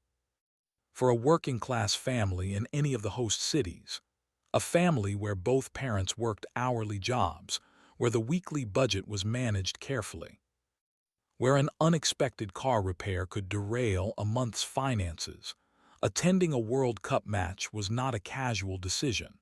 It was a significant financial commitment. And the ticket distribution system made it harder still for working-class local residents to access the best available seats. As I mentioned in an earlier chapter, large blocks of tickets were allocated through official channels, travel agencies, national football associations, corporate hospitality packages, before individual tickets went on general sale. The people who had access to those official channels were, almost by definition, people with resources and connections. So the stadiums at the 1994 World Cup were full, genuinely, impressively full. But the composition of those full stadiums was weighted toward international visitors with packaged travel arrangements and corporate guests with hospitality allocations. Local working-class residents, the people who actually lived in the cities hosting the tournament, who had seen their streets disrupted, their commutes affected, their neighborhoods altered by the preparations, were less represented in those stands than the ticket numbers alone suggest. The second division ran along racial and ethnic lines, and it is one that requires some careful attention. American soccer in 1994 had a complicated demographic identity. On one hand, the grassroots base of American soccer enthusiasm was, as I described in an earlier chapter, deeply rooted in immigrant communities: Italian-American, Portuguese-American, Greek-American, Hispanic and Latino communities of various national origins. These were the communities that had loved and practiced this sport for generations, that had passed it down from grandparents to parents to children, that had organized leagues and clubs and fan traditions long before FIFA came to American shores. On the other hand, by the 1990s, youth soccer in America was also growing rapidly in a very different demographic context: suburban. Predominantly white, middle-class communities were adopting soccer as a youth sport. partly because it was relatively inexpensive to equip a child for, partly because it was seen as less physically dangerous than American football, partly because it fit the lifestyle of families with organized schedules and access to public parks and recreational facilities. These two soccer communities, the immigrant working-class tradition and the suburban middle-class growth, coexisted in 1994 America, but did not always occupy the same spaces or share the same relationship to the sport. And the 1994 World Cup, in its marketing, its imagery, its official narrative, tended to present American soccer enthusiasm in a way that emphasized the latter, the fresh discovery, the new converts. The previously soccer-skeptical Americans who were charmed by the tournament over the former. The communities that had loved the game for 100 years were somewhat erased from the official story in favor of the narrative of a nation. Discovering something for the first time. This is not unique to soccer. It is a pattern in how mainstream American culture has historically treated immigrant community traditions, acknowledging the tradition once it becomes commercially valuable, while minimizing the communities that preserved it. The third division is geographic, and it is one that I find particularly interesting because it is so rarely discussed. The 9 host cities of the 1994 World Cup were not randomly distributed across America. They were chosen based on stadium capacity, infrastructure quality, accommodation availability, and commercial market size, which meant they were all essentially major metropolitan areas: Detroit, or rather Pontiac its suburb, New York, or rather East Rutherford, New Jersey, Los Angeles, San Francisco, or rather the Stanford University campus in Palo Alto, Dallas, Boston, Chicago, Orlando, Washington, D.C. These are all large, significant, economically substantial cities, and they were the ones that received whatever economic activity the World Cup generated: the hotel revenue, the restaurant spending, the transportation activity. The rest of America, the smaller cities, the rural communities, the towns where soccer was also played and also loved, received nothing material from the tournament. They watched on television like everyone else. The economic benefit, whatever its ultimate scale, was concentrated entirely in 9 already large metropolitan areas. This is not a criticism of the selection process. Large stadiums are in large cities. That is simply where they are. But it contributes to a pattern, one that recurs with major international sporting events, where the costs are in some sense national while the benefits are geographically concentrated. The federal tax accommodations provided to FIFA, for example, were funded through the national tax base. Every American taxpayer in every city and town and rural county contributed something, however small, to the fiscal framework that made the 1994 World Cup viable, and the return on that contribution, in terms of direct economic activity, was experienced exclusively by 9 metropolitan areas. The fourth division is one that does not get discussed enough, and it concerns the women. The 1994 Men's World Cup was a global spectacle.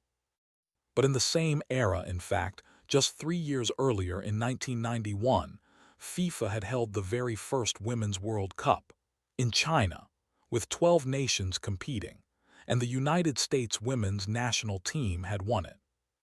The American women won the first Women's World Cup in history, in 1991, and in 1994, when America was hosting the men's tournament and the entire country was discovering or rediscovering its enthusiasm for football.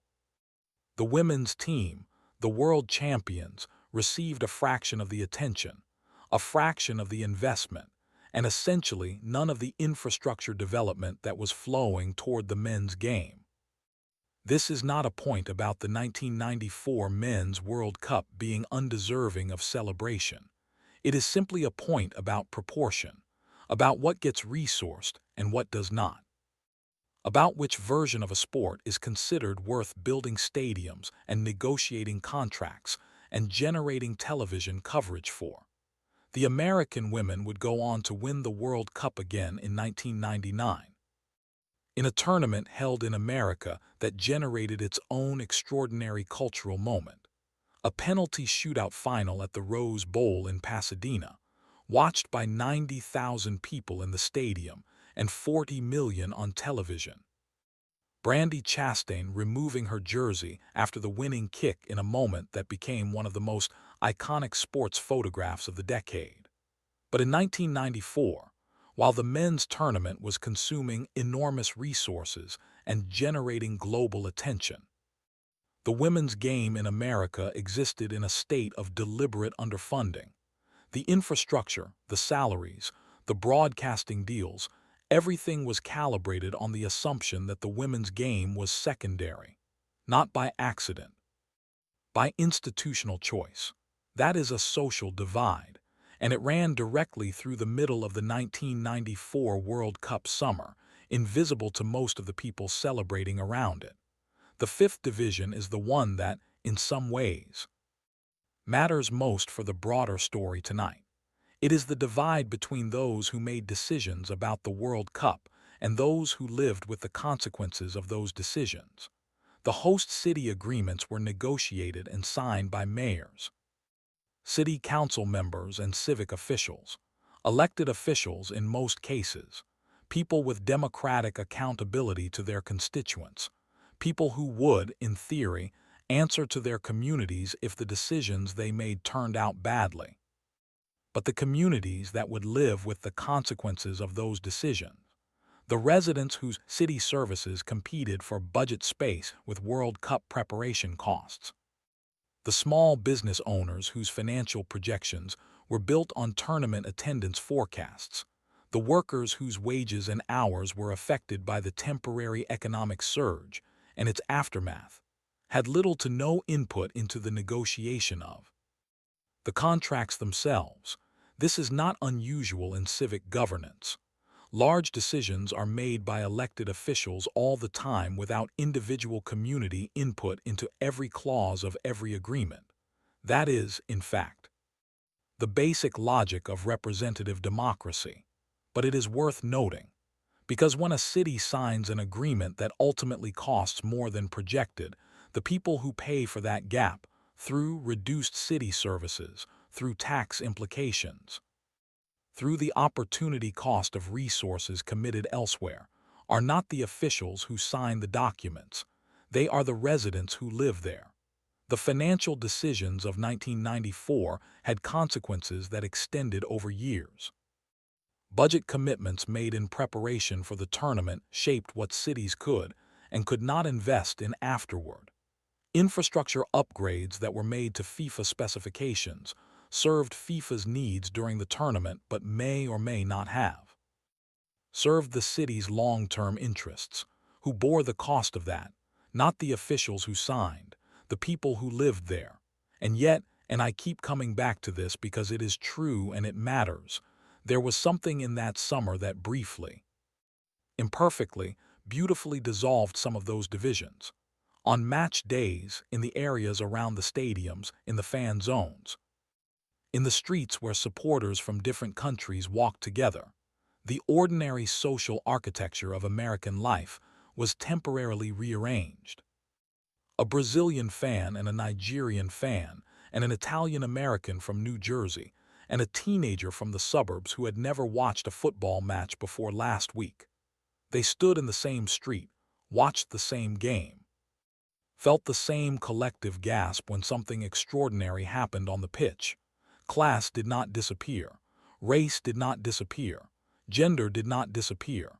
These things never disappear just because there is a party in the street. But for moments, specific, unrepeatable moments in June and July of 1994, people who would not ordinarily occupy the same space were occupying it together. We're looking at the same thing. We're feeling something simultaneous. That is not nothing. That is actually quite a lot. It is just not a substitute for equitable financial arrangements or proportional resource distribution or democratic input into the contracts that shape a city's economic future. Both things can be true.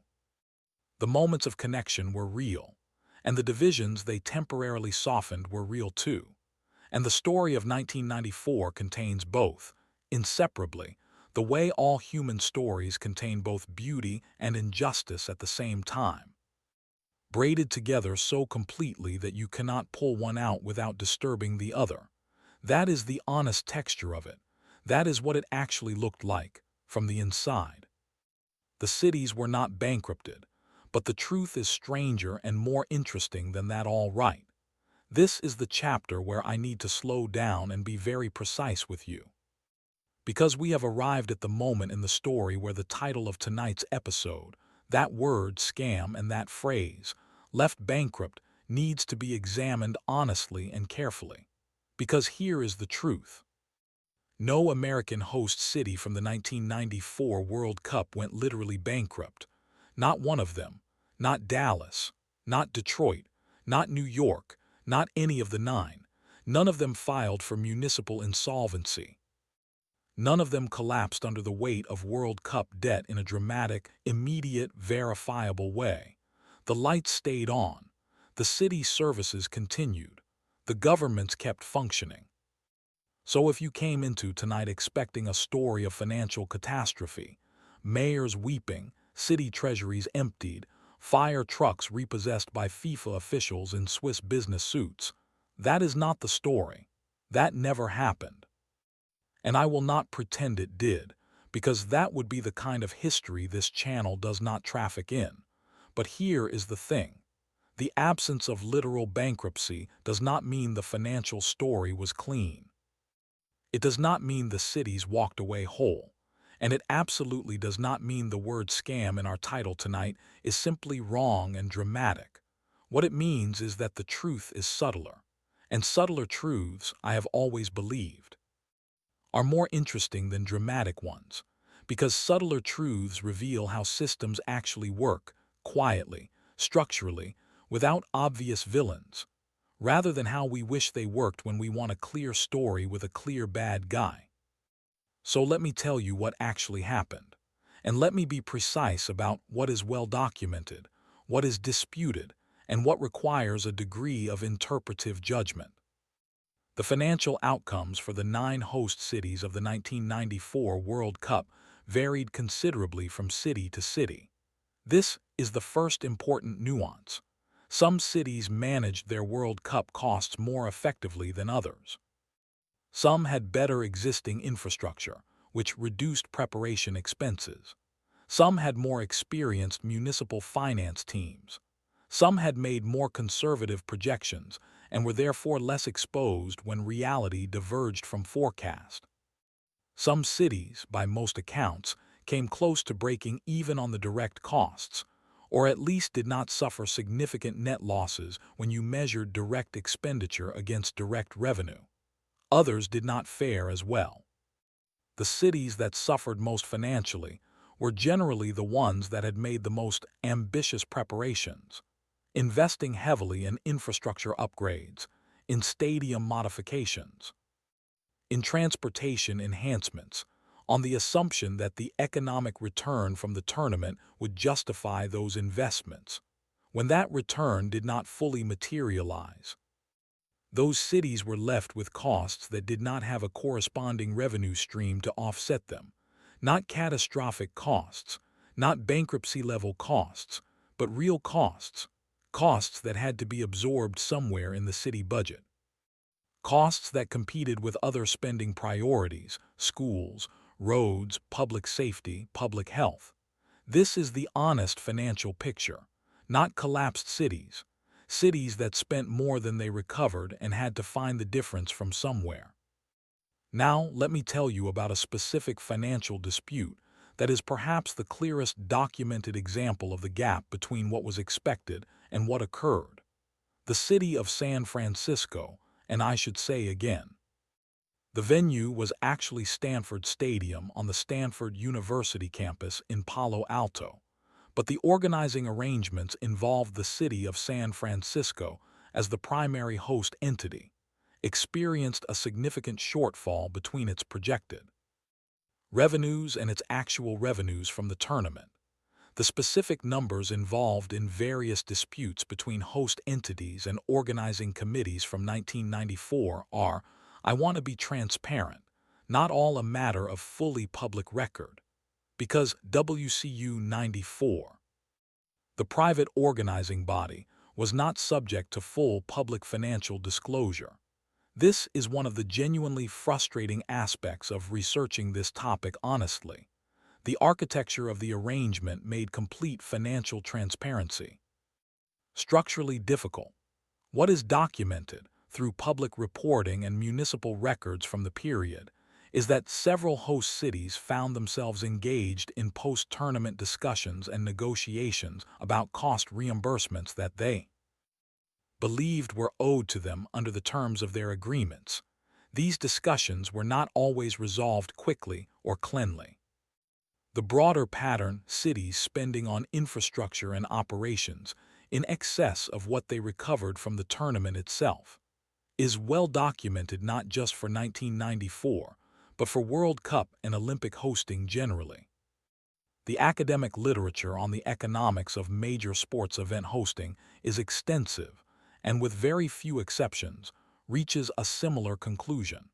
The economic benefits are consistently overstated in pre-event projections. The costs are consistently understated. The gap between projected and actual economic impact is, in the language of the research, consistently negative. This is not a fringe finding. This is the mainstream consensus among economists who study this question, and it has been replicated across dozens of events, dozens of host cities, across multiple decades. Let me tell you about a specific economist whose work is directly relevant here. Andrew Zimbalist, an economist at Smith College in Massachusetts who has spent a significant portion of his career studying the economics of sports, including both the World Cup and the Olympics, has written extensively about the gap between projected and actual economic returns from hosting major international events. His research, along with the work of other economists in this field, documents a consistent pattern.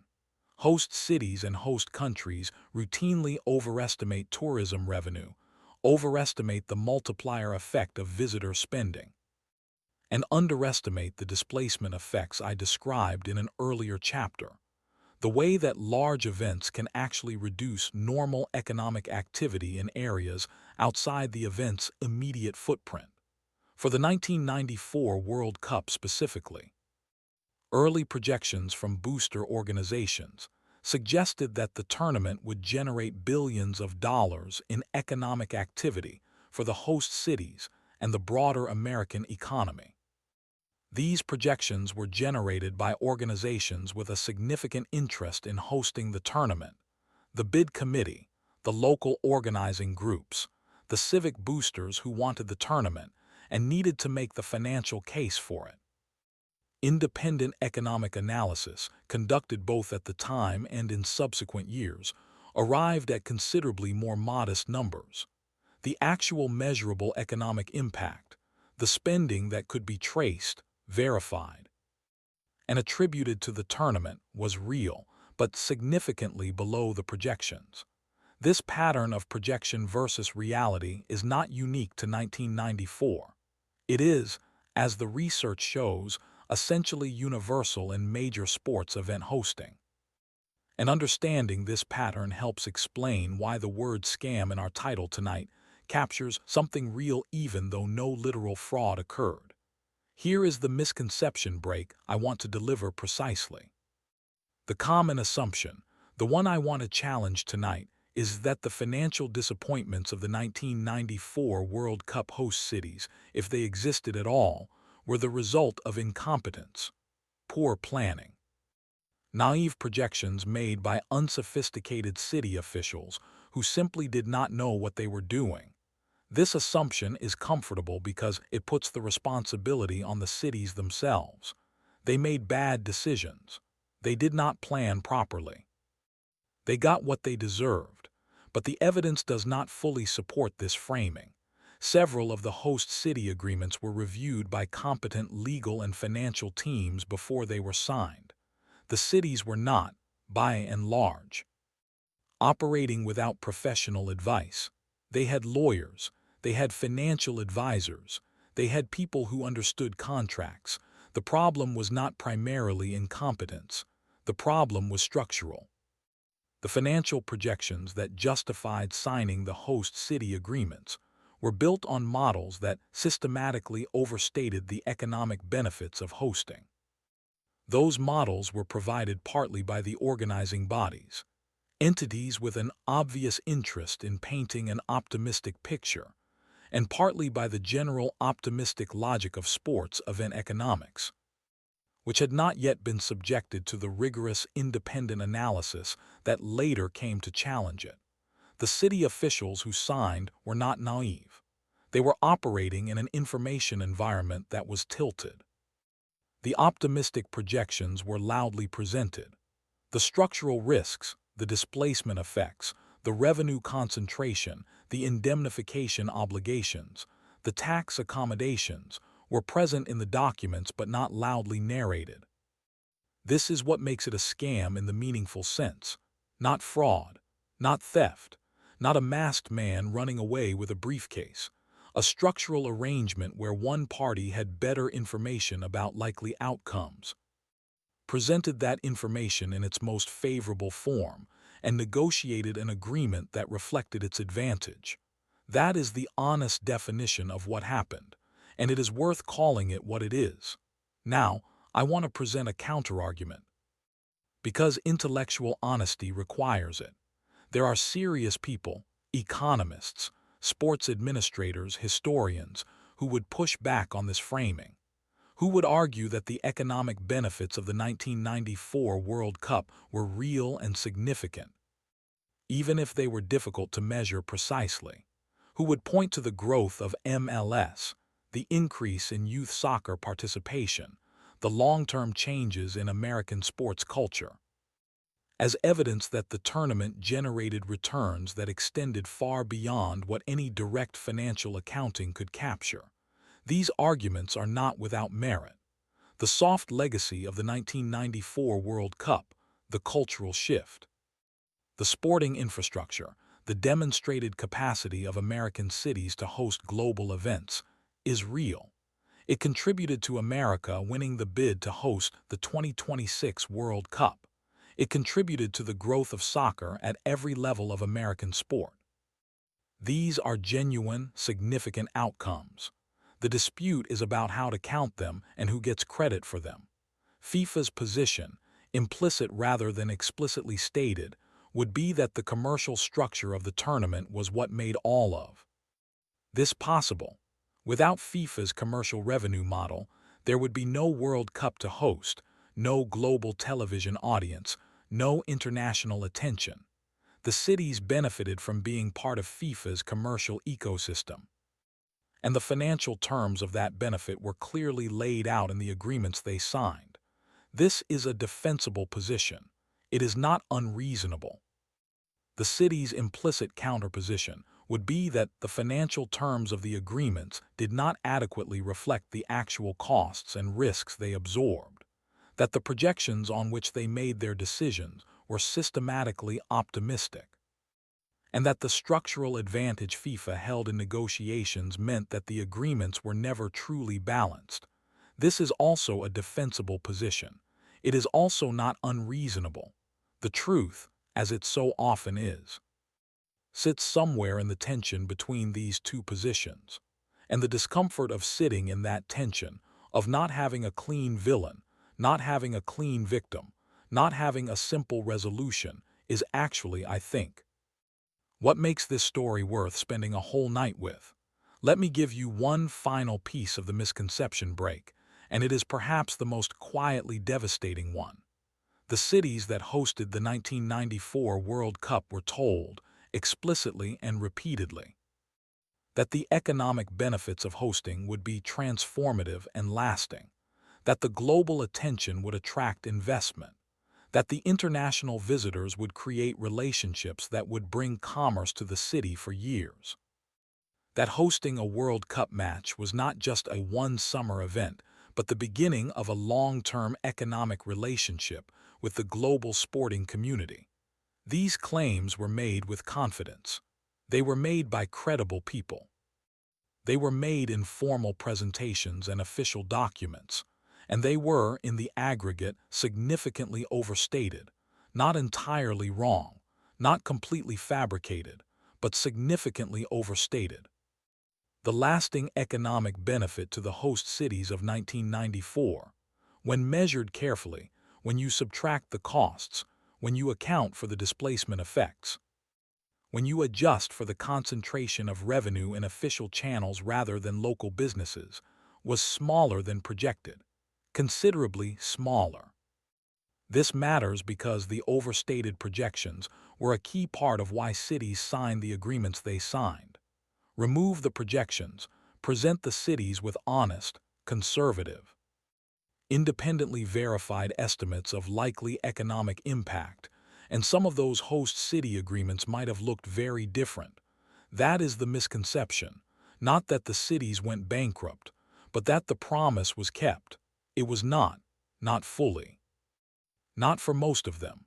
And the difference between what was promised and what was delivered, that gap, quiet and structural and spread across 9 cities in several years, is what the word scam is pointing at tonight. Not with a gun. With a contract. The repeated gestures of the beautiful game, and why humans cannot stop performing them. There is something deeply rhythmic about football. Not just the game itself, the rhythm of play, the build-up and release of tension. The wave of pressure and the sudden break, the goalkeeper's kick rolling into motion and everything that follows from it. But the rituals around the game, the repeated gestures, the inherited customs, the things that people do before, during, and after a match that have been done in some form for as long as the game has existed. These rituals are not accidents. They are not arbitrary. They are the accumulated wisdom of communities that discovered over generations. What kinds of repeated action create belonging, manage anxiety, and make an experience feel sacred rather than merely recreational? And the 1994 World Cup, for all its commercial architecture and contractual complexity, was saturated with them. Let us start with the most basic ritual of football, the coin toss. Before every match in the 1994 World Cup, before every match in every World Cup, in every professional football competition. Going back further than any of us can trace precisely, the 2 captains came to the center of the pitch, stood facing the referee and watched a coin spin in the air. Heads or tails, who chooses ends, who kicks off. This ritual is so old, so embedded, so universally practiced that most people do not even register it as a ritual anymore. It is just a procedure, a neutral, mechanical way of resolving a trivially small decision. But sit with it for a moment. 2 human beings, the leaders of their respective groups, chosen partly for their symbolic authority as much as their tactical skill, stand at the boundary between their 2 teams, in the center of a space that will shortly become a theater of competition, and they submit the first decision of that competition to pure chance, to a spinning coin, to randomness, in a sport that is otherwise entirely about skill, preparation, strategy and physical excellence, about human will imposed on circumstance. The first moment is surrendered entirely to chance. This is not nothing. This is a philosophical statement embedded in a physical gesture. It says, whatever happens from here forward, it begins from a position of equal possibility. The coin has no favorites. The ground does not slope to advantage one side before the players have earned it. Football begins with an acknowledgement of chance, and then spends 90 minutes trying to overcome it. The rituals of football supporters are older than any written record can fully trace. The practice of wearing your team's colors, the jersey, the scarf, the hat, is, at its root, a tribal marking, a visual signal of belonging, a way of making your allegiance visible from a distance, of finding your people in a crowd. This is the same impulse that led medieval armies to wear heraldic colors, that led religious communities to adopt distinctive dress, that leads any group of humans who want to identify themselves to each other in a public space to adopt a visible, shared marking. At the 1994 World Cup, the colors multiplied and mixed and collided in ways that American streets had never quite seen before. Brazilian yellow and green, Italian blue and white, Nigerian green and white, German white and black, Argentine sky blue and white, Dutch orange, so much orange, the particular fierce orange that Dutch supporters wear in a quantity and intensity that suggests orange is not merely a color preference but a deeply held position. These were not costume choices. They were ritual markings, signals sent across the space of a crowd to find others who shared the same allegiance, the same history, the same inherited passion. In a foreign country, and for most of these supporters, America in 1994 was a genuinely foreign country, a place they were visiting for the first time, in which almost nothing was familiar. Those colors functioned as a portable home, a way of carrying your community on your body when your community is 6,000 miles away. The songs. Every football supporting tradition in the world has its songs, and the songs are among the most persistent rituals in the game. They have survived translation, migration, cultural change, and the transition from the terraces of Victorian England to the corporate hospitality boxes of modern stadiums without losing their fundamental character. Football songs are mostly simple, melodically uncomplicated, lyrically repetitive, designed to be learned quickly, sung loudly, and sustained for as long as the emotional energy of the crowd requires.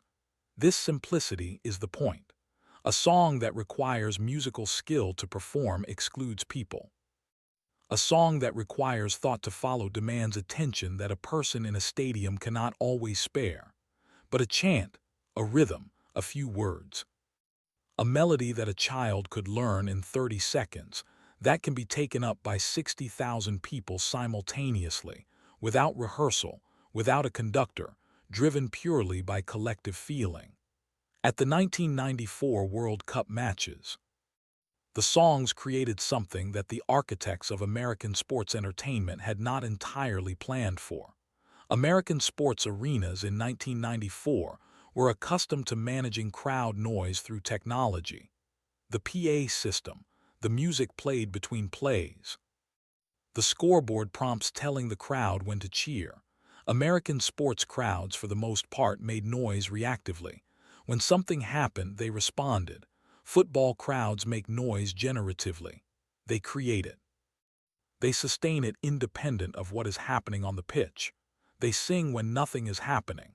They sing more when something is. They sing in organized waves and spontaneous eruptions and long, slow, building crescendos that can last for minutes without any particular trigger. American stadium operators were, by several accounts, genuinely astonished by this. The crowd was managing itself. It did not need to be prompted. It was generating its own energy, sustaining its own ritual, producing its own sound environment, and the PA system was largely irrelevant to it. This is what ritual does. It makes a community self-sufficient in its collective experience. It means you do not need an authority to tell you when to feel something. You feel it together, at the same time, driven by the shared rhythm of a repeated gesture. Let me tell you about a specific ritual from the 1994 World Cup that has stayed in the football memory for 30 years. When Bebeto of Brazil scored against the Netherlands in the quarterfinal, he ran to the corner flag and performed a gesture. He cradled his arms in front of him, rocking them gently, as if holding an infant. His teammates Romario and Mazinho joined him, doing the same. The goal celebration was a message to his newborn son, Matthias, who had been born just days before. Bebeto was celebrating a goal in a World Cup quarterfinal, and in the middle of that celebration, In front of 60,000 people in a stadium and hundreds of millions watching on television, he rocked his imaginary son. The moment was completely spontaneous. It had not been planned. It had not been rehearsed. It emerged purely from the overflow of two simultaneous emotions, the joy of a goal scored and the joy of a life newly begun, that were both present in that man's body at that specific moment. And it became, almost immediately, one of the most replicated goal celebrations in football history. Players across the world, in the years and decades that followed, performed that same rocking gesture after scoring goals. Some of them were celebrating actual newborns. Some were simply honoring the gesture itself, using it the way a ritual is used. Not because the specific original meaning applies, but because the gesture itself carries meaning, carries memory, carries the weight of the moment that created it. This is how rituals propagate. One genuine human moment becomes a repeated gesture, becomes an inherited tradition, becomes something so embedded that people perform it without knowing exactly where it came from, only knowing that it is what you do in that moment. The handshake before a match, the exchange of pennants between captains, the national anthems, the team photograph, the warm-up routine, each of these is a ritual, each carries function. Each manages something psychological in the people performing it. The national anthems in particular deserve attention, because at a World Cup, the national anthem is not simply a piece of music. It is a boundary marker. It is the moment before competition begins when each team is reminded, publicly and sonically, of exactly what they are representing, of the community behind them, of the weight of expectation. Players who cry during national anthems are not performing emotion. They are being genuinely overwhelmed by the ritual function of the anthem, the compression, into a few minutes of music, of everything that brought them to this specific place. The years of training, the people who supported them, the country watching, the history of everyone who played before them. At the 1994 World Cup, there were national anthems performed for teams from countries that had never previously qualified for a World Cup. Saudi Arabia was there for only the second time in their history. Nigeria was making their World Cup debut. Greece was at their first World Cup. Bolivia was there for the first time in 40 years. For the players and supporters of those nations, the anthem in that stadium was not a formality. It was the culmination of something. A ritual marking the arrival of a community at the center of the world's attention. You cannot put a price on that, and you should not try. There is a ritual that happens after matches that I think says something profound about football culture and about human nature more broadly. The jersey exchange. At the end of a match, even a brutally contested one, even one where the losing team has just been eliminated from the tournament, they spent 4 years preparing for, opposing players approach each other and exchange the shirts off their backs. They pull the wet, sweat-soaked jerseys over their heads and hand them to someone who, minutes earlier, they were doing everything legally permitted to stop from scoring, and they accept the other person's jersey with a kind of reverence. This ritual has no official FIFA protocol attached to it. It is not required. Nobody organized it. It emerged organically from football culture and has perpetuated itself through pure tradition. What it says, implicitly, is something like this. We competed. We competed hard and honestly.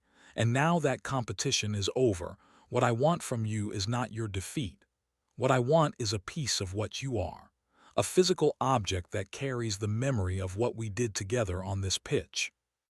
It is a remarkably generous impulse to find at the end of something so intensely competitive, and it has been present in football, in some form, for longer than anyone can precisely document. At the 1994 World Cup, those jersey exchanges happened after every single match. 52 matches, hundreds of jersey exchanges, Hundreds of moments where people who had been opponents crossed the boundary and became, briefly, something closer to collaborators in the shared project of making the match worth watching. That is a ritual. That is a repeated, inherited, beautiful human gesture. And it has survived every commercial arrangement, every contract negotiation, every financial dispute that has surrounded football for the past 150 years. Because rituals survive commerce. They always do.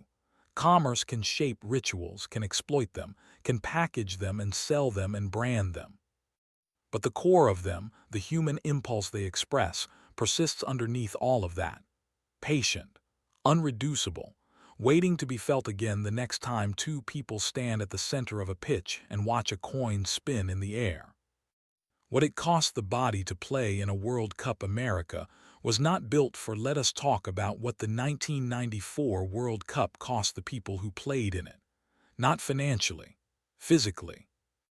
Because underneath the commercial arrangements and the contract negotiations and the television deals, there were human bodies, real ones, bodies that had been trained for years, maintained with extraordinary care, tuned to peak condition for this specific month, and then asked to perform in conditions that those bodies had not been designed for and were not always equipped to handle.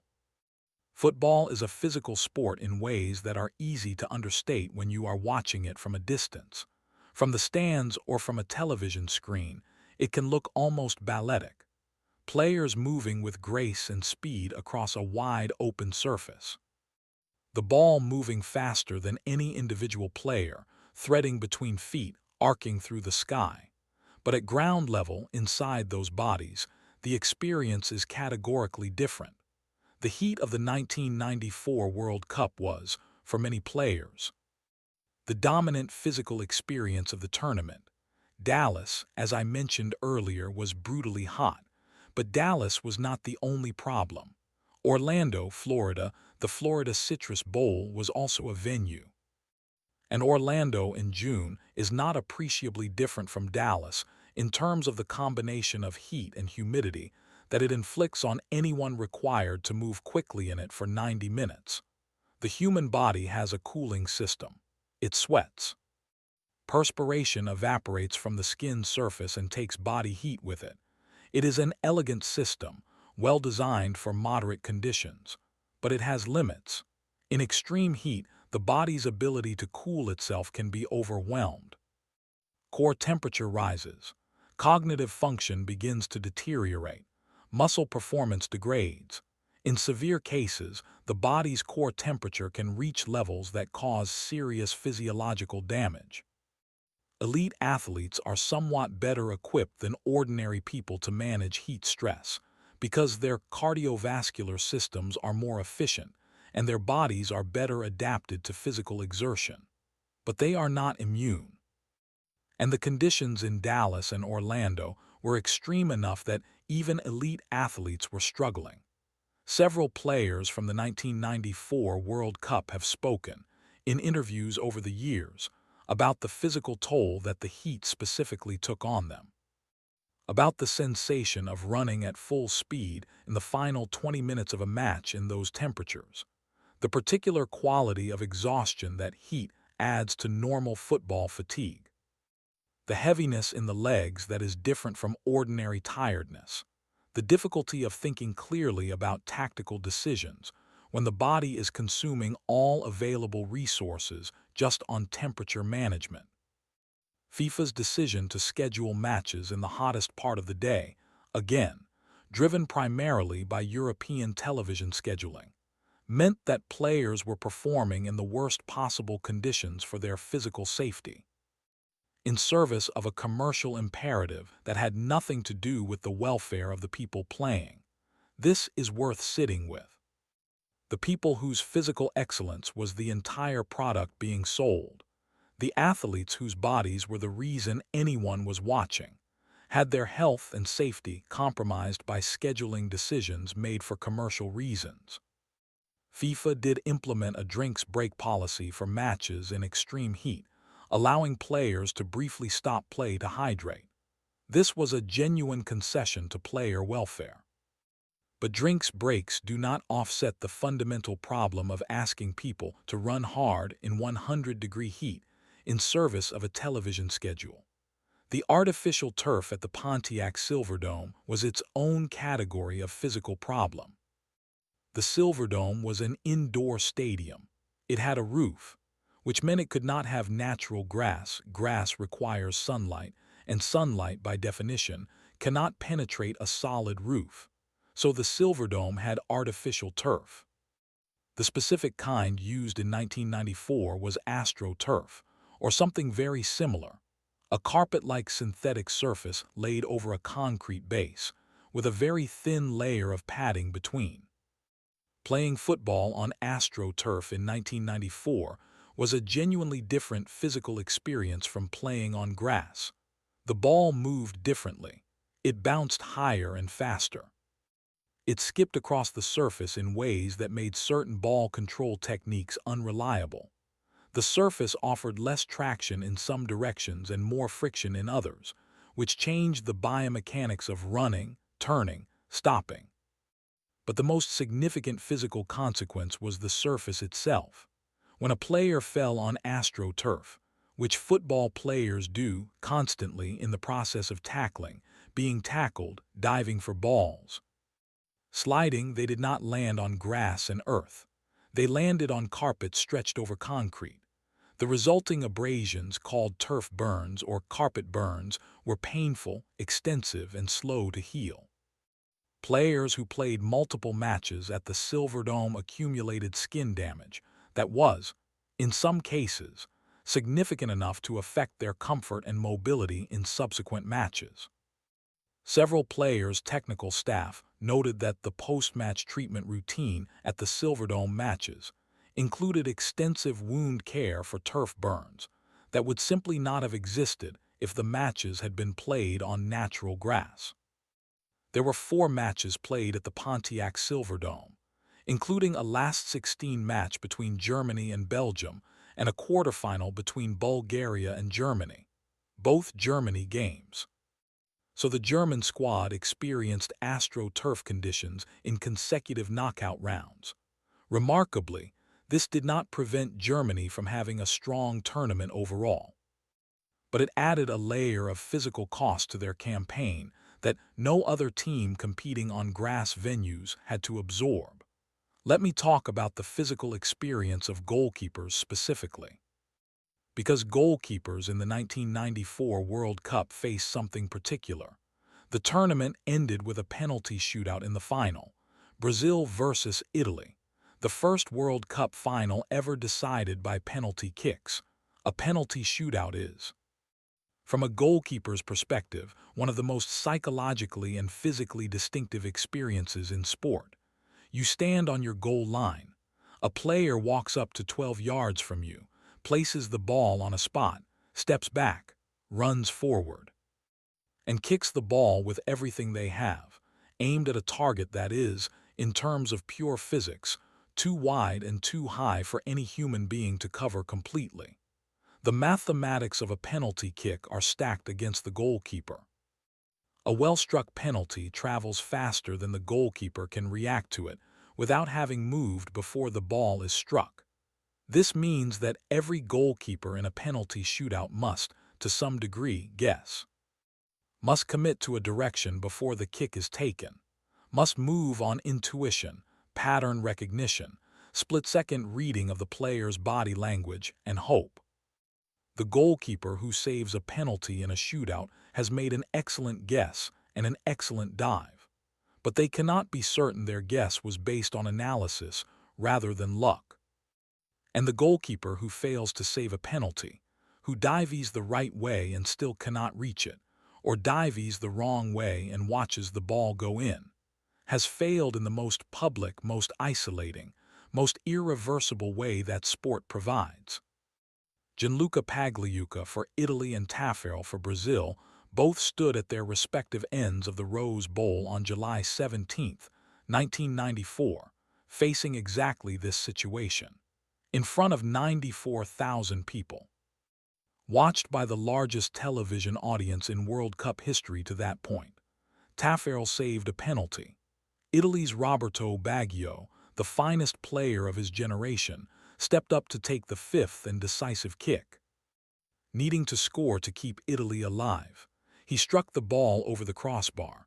The ball sailed high and wide, into the crowd, into history, and Roberto Baggio stood alone at the penalty spot, the most recognizable, the most gifted, the most celebrated Italian footballer of his era, his head bowed, the game over in the most absolute and public and silent way imaginable.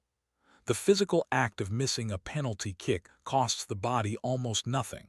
It is a single muscular movement.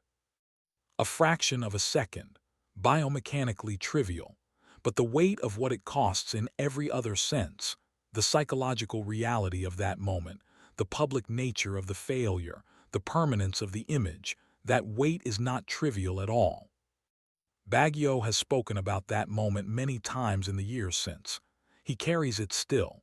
He will carry it for the rest of his life, not because he is weak, because he is human, and because the most public failures are also the most durable ones. Let us talk about illness, because the 1994 World Cup had its share of it. Diego Maradona's story is the most famous medical story of the tournament, though it is a complicated one. Maradona had returned to the Argentine squad for 1994 after serving a 15-month suspension for drug use. He was 33 years old. He played in Argentina's first two group stage matches and was, by many accounts, still capable of moments of genuine brilliance despite his age and the years of physical damage he had sustained. After Argentina's match against Nigeria on June 25th, Maradona had played and Argentina had won 3-2. He was selected for a random drug test. The test revealed ephedrine and related compounds in his system, substances that were banned under FIFA's anti-doping regulations. Maradona was immediately expelled from the tournament. The medical and legal particulars of that situation are genuinely complex and genuinely disputed. Maradona maintained, and his camp maintained, that the substances found in his system were the result of a supplement product, a version of which contained the banned compounds while another version of the same product did not. Whether this was an intentional violation, a negligent oversight, or a genuine mistake on the part of his support team, these questions were never fully resolved to everyone's satisfaction. What is not disputed is the physical reality underneath the legal debate. Maradona in 1994 was a man whose body had been pushed to and often beyond its limits for nearly 2 decades. A man who had battled addiction, who had undergone enormous physical stress, who was attempting to perform at the highest level of international sport at an age when most players from his era had long since retired. The World Cup, for Maradona, ended not with a goal or a trophy but with a test tube and a press conference. And the physical story of his 1994, the extraordinary effort to be there at all, the age and the damage and the determination, was buried under the controversy that followed. There is a darker physical story from the 1994 World Cup that I want to approach carefully and with genuine respect. Andrés Escobar.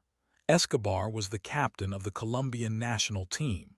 Colombia had been considered by many analysts one of the potential dark horses of the 1994 tournament, a talented squad with an exciting style of play, capable in theory of a deep run. In their match against the United States on June 22nd, Escobar attempted to intercept a cross and inadvertently deflected the ball into his own net, an own goal. Colombia lost the match 2-1. They were eliminated in the group stage.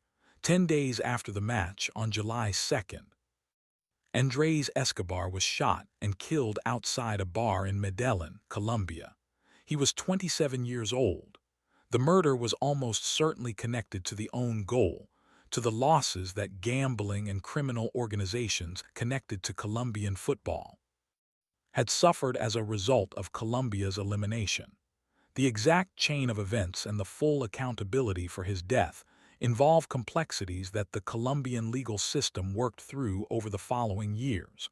But the essential fact is this: a man died because of a football match, because of a single involuntary moment, a deflection, an accident, the kind of thing that happens dozens of times in a tournament without consequence.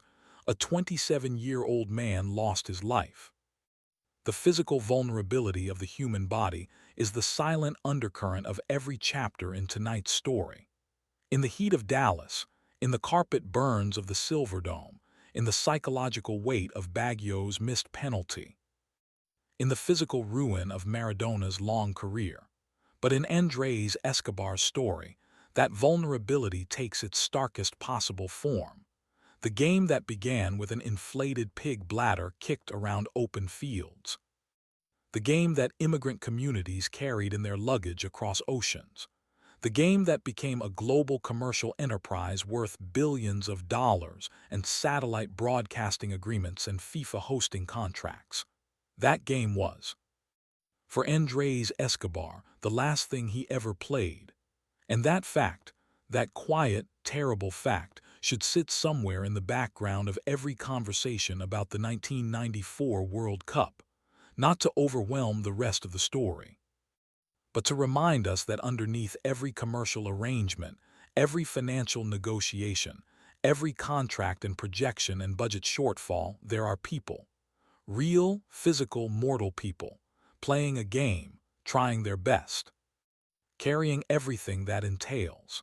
How the internet, movies, and nostalgia rewrote what 1994 actually was. There is a version of the 1994 World Cup that lives on the internet. If you search for it now, on YouTube, on social media, on forums where people discuss football history, you will find it reconstructed in highlights and montages and compilations. 5-minute videos with dramatic music underneath them. Best goals of USA 94. Most emotional moments. When the world came to America, the editing is clean, the footage is remastered, the narrative is warm and nostalgic. You see the stadiums full of color. You see Romario scoring goals. You see Roberto Baggio's grace. You see the closing ceremony fireworks. You see Diana Ross somehow missing an open goal in the opening ceremony spectacle, which is its own very American moment of perfectly choreographed chaos.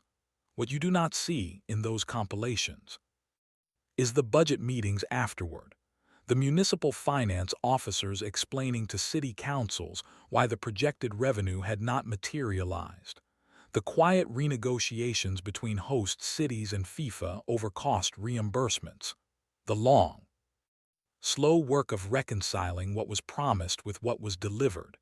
The internet version of 1994 is the brochure version, enlarged, remastered, and set to inspiring music. And it is not wrong. Those moments were real. Those goals were genuinely beautiful. The tournament was genuinely exciting. But it is incomplete.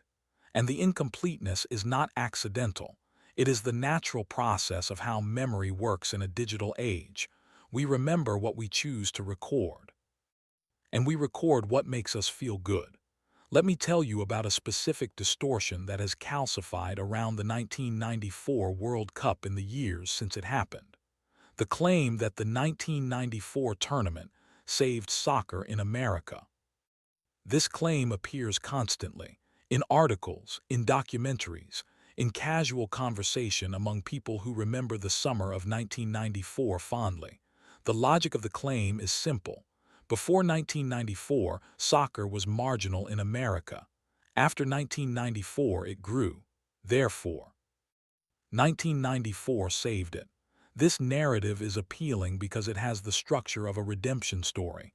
Soccer was struggling. The World Cup arrived. Soccer was saved. Beginning, crisis, resolution. But the actual history is more complicated. Soccer in America was not dying before 1994. It was growing.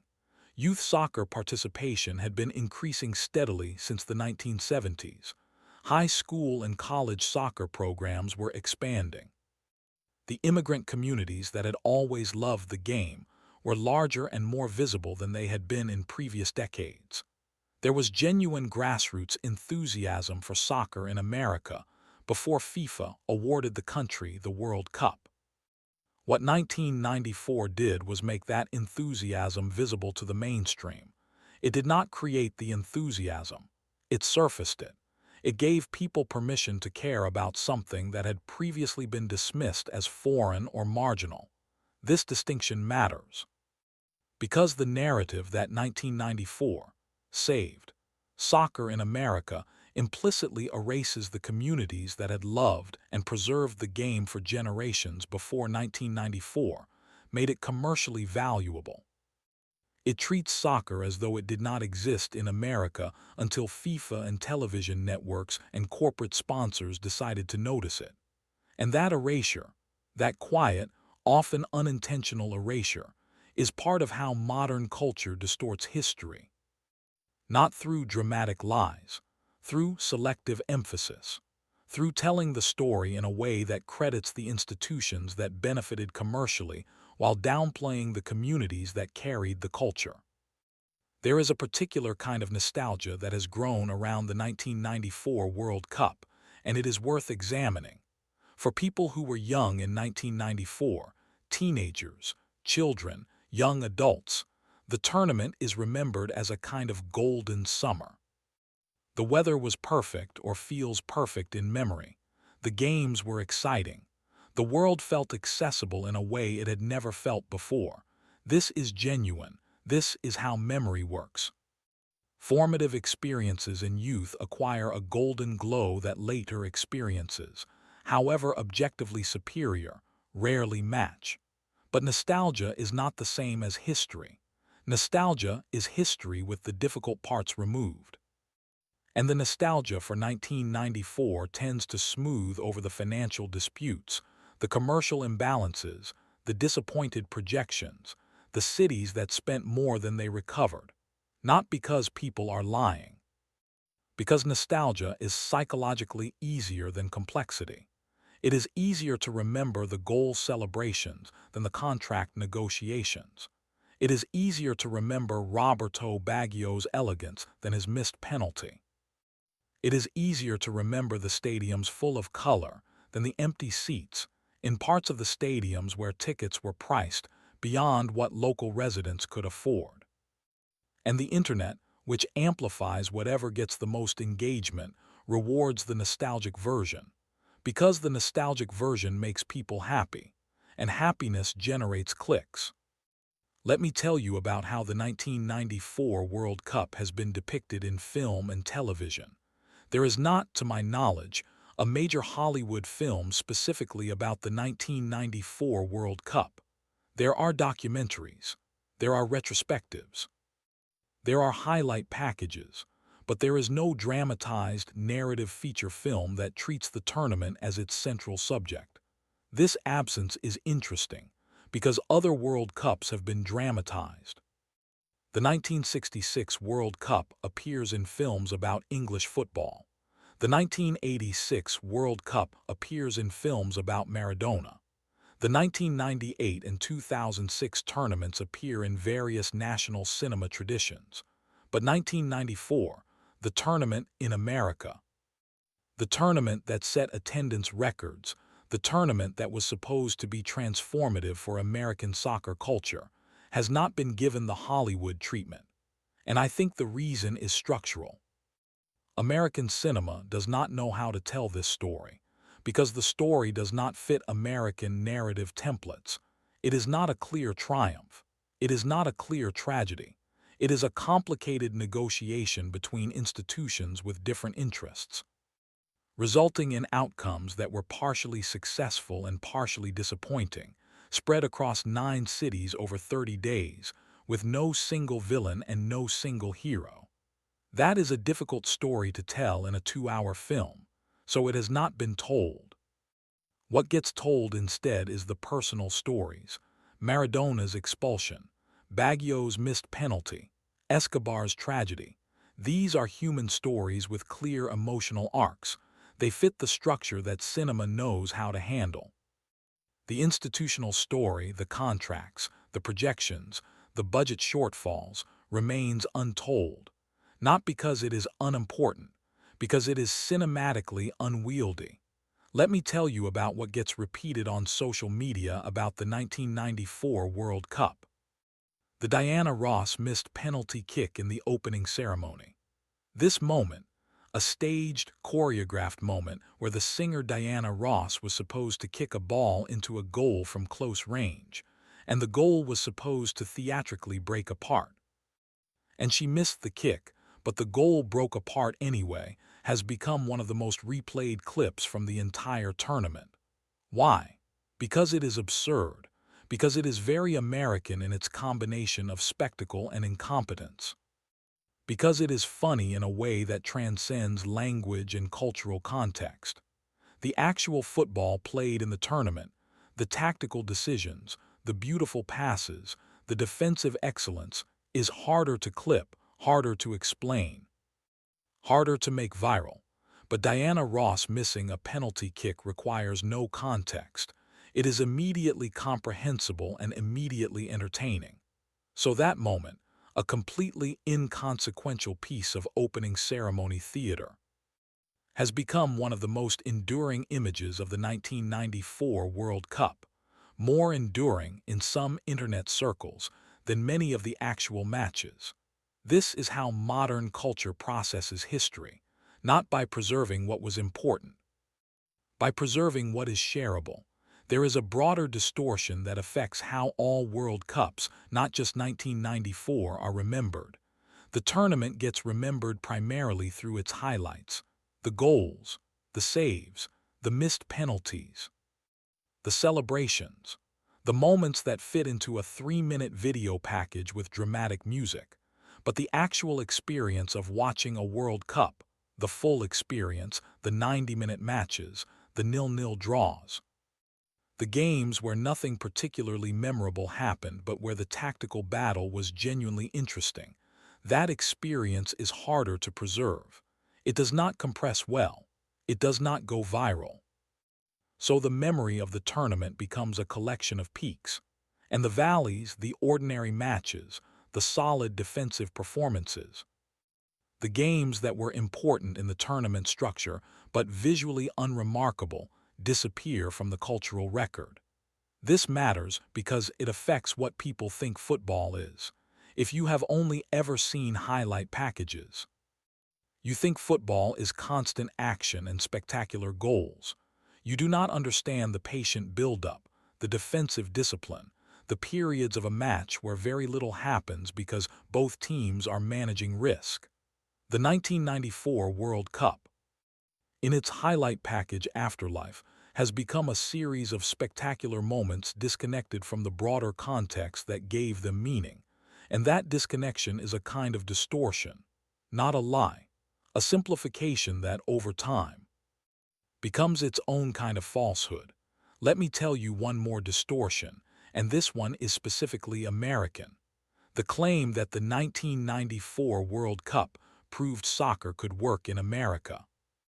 This claim appears in think pieces and retrospectives and anniversary articles, and it is based on the attendance figures, the television numbers, the general sense that the tournament was well received. But what does it mean for soccer to work in America?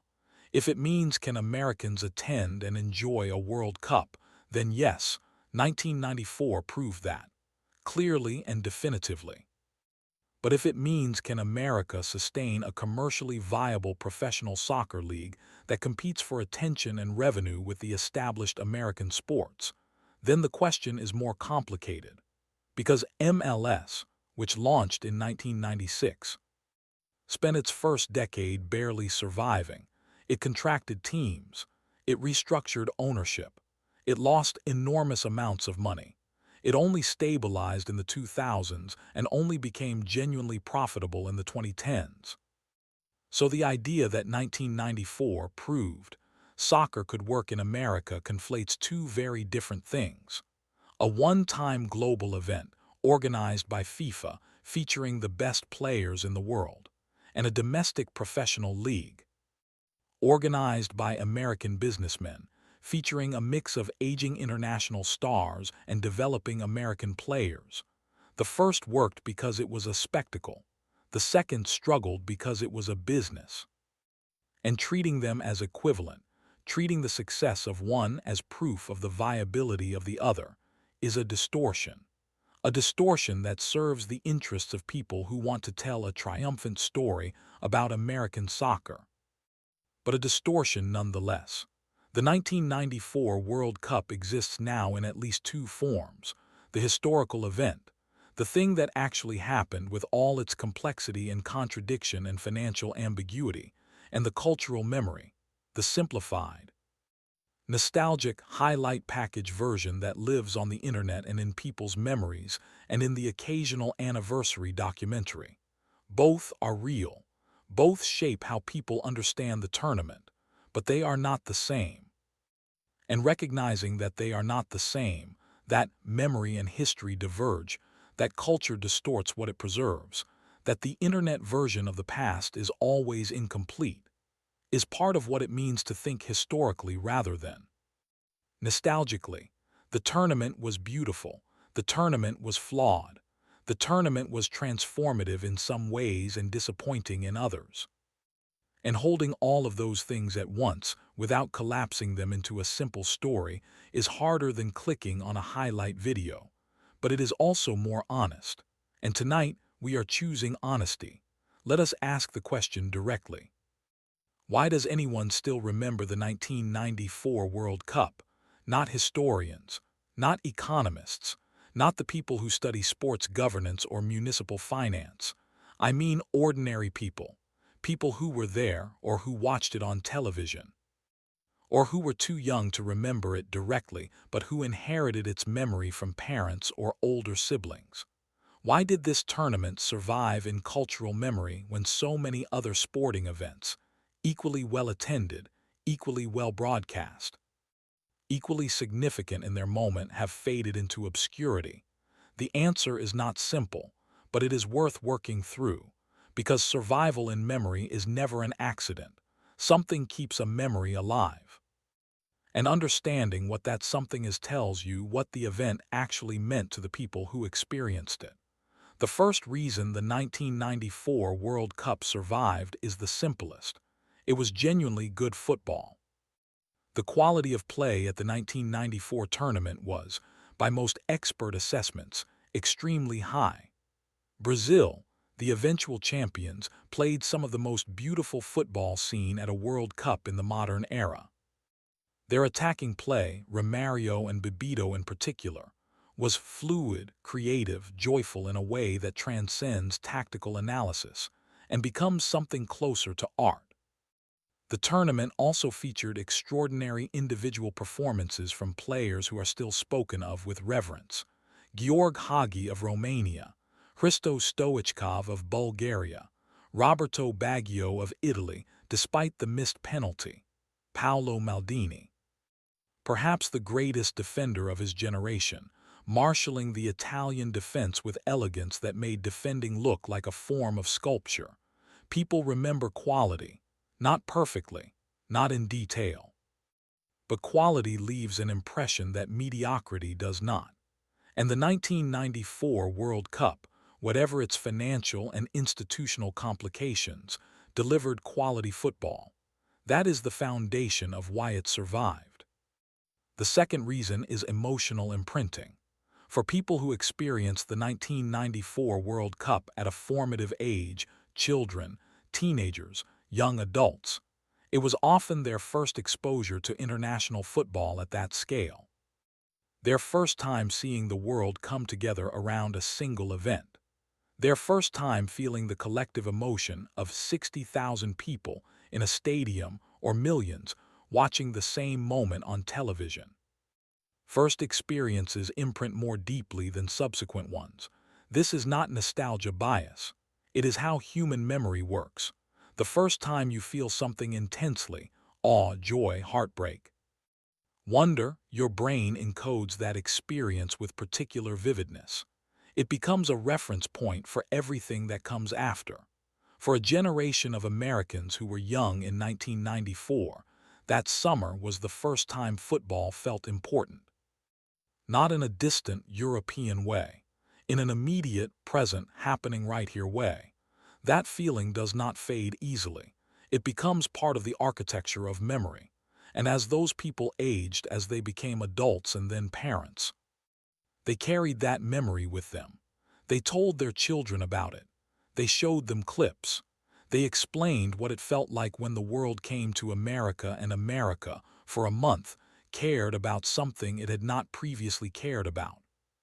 That transmission from one generation to the next is how cultural memory survives, not through institutions, through people telling stories to other people. The third reason is the specific success of American teams that summer. The United States men's national team in 1994 played better than anyone expected. They reached the round of 16, defeating Colombia in the group stage, the match in which Andrés Escobar scored the own goal that would later have such devastating consequences.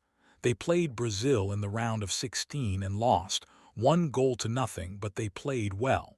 They did not embarrass themselves. They showed that American players could compete at that level. For American sports fans, who are accustomed to American teams being dominant in the sports America cares about, this was not a triumphant result. Reaching the round of 16 at a World Cup would be, for most nations, a significant achievement.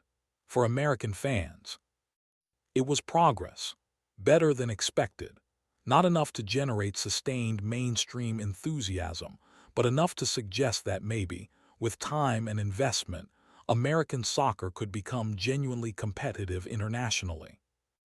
That sense of progress, that feeling that something was beginning rather than ending, gave the 1994 tournament a narrative momentum that kept it alive in American sports memory. And when the United States women's national team won the 1999 Women's World Cup in dramatic fashion, the memory of 1994 was reactivated. The two tournaments became linked. The men's tournament in 1994 and the women's tournament in 1999 together formed a story about American soccer emerging on the global stage. Whether that story is entirely accurate is debatable, but it is emotionally coherent. And emotional coherence is often more durable than factual accuracy. The fourth reason is the growth of MLS. Major League Soccer, as I mentioned earlier, launched in 1996 and struggled for years, but it survived.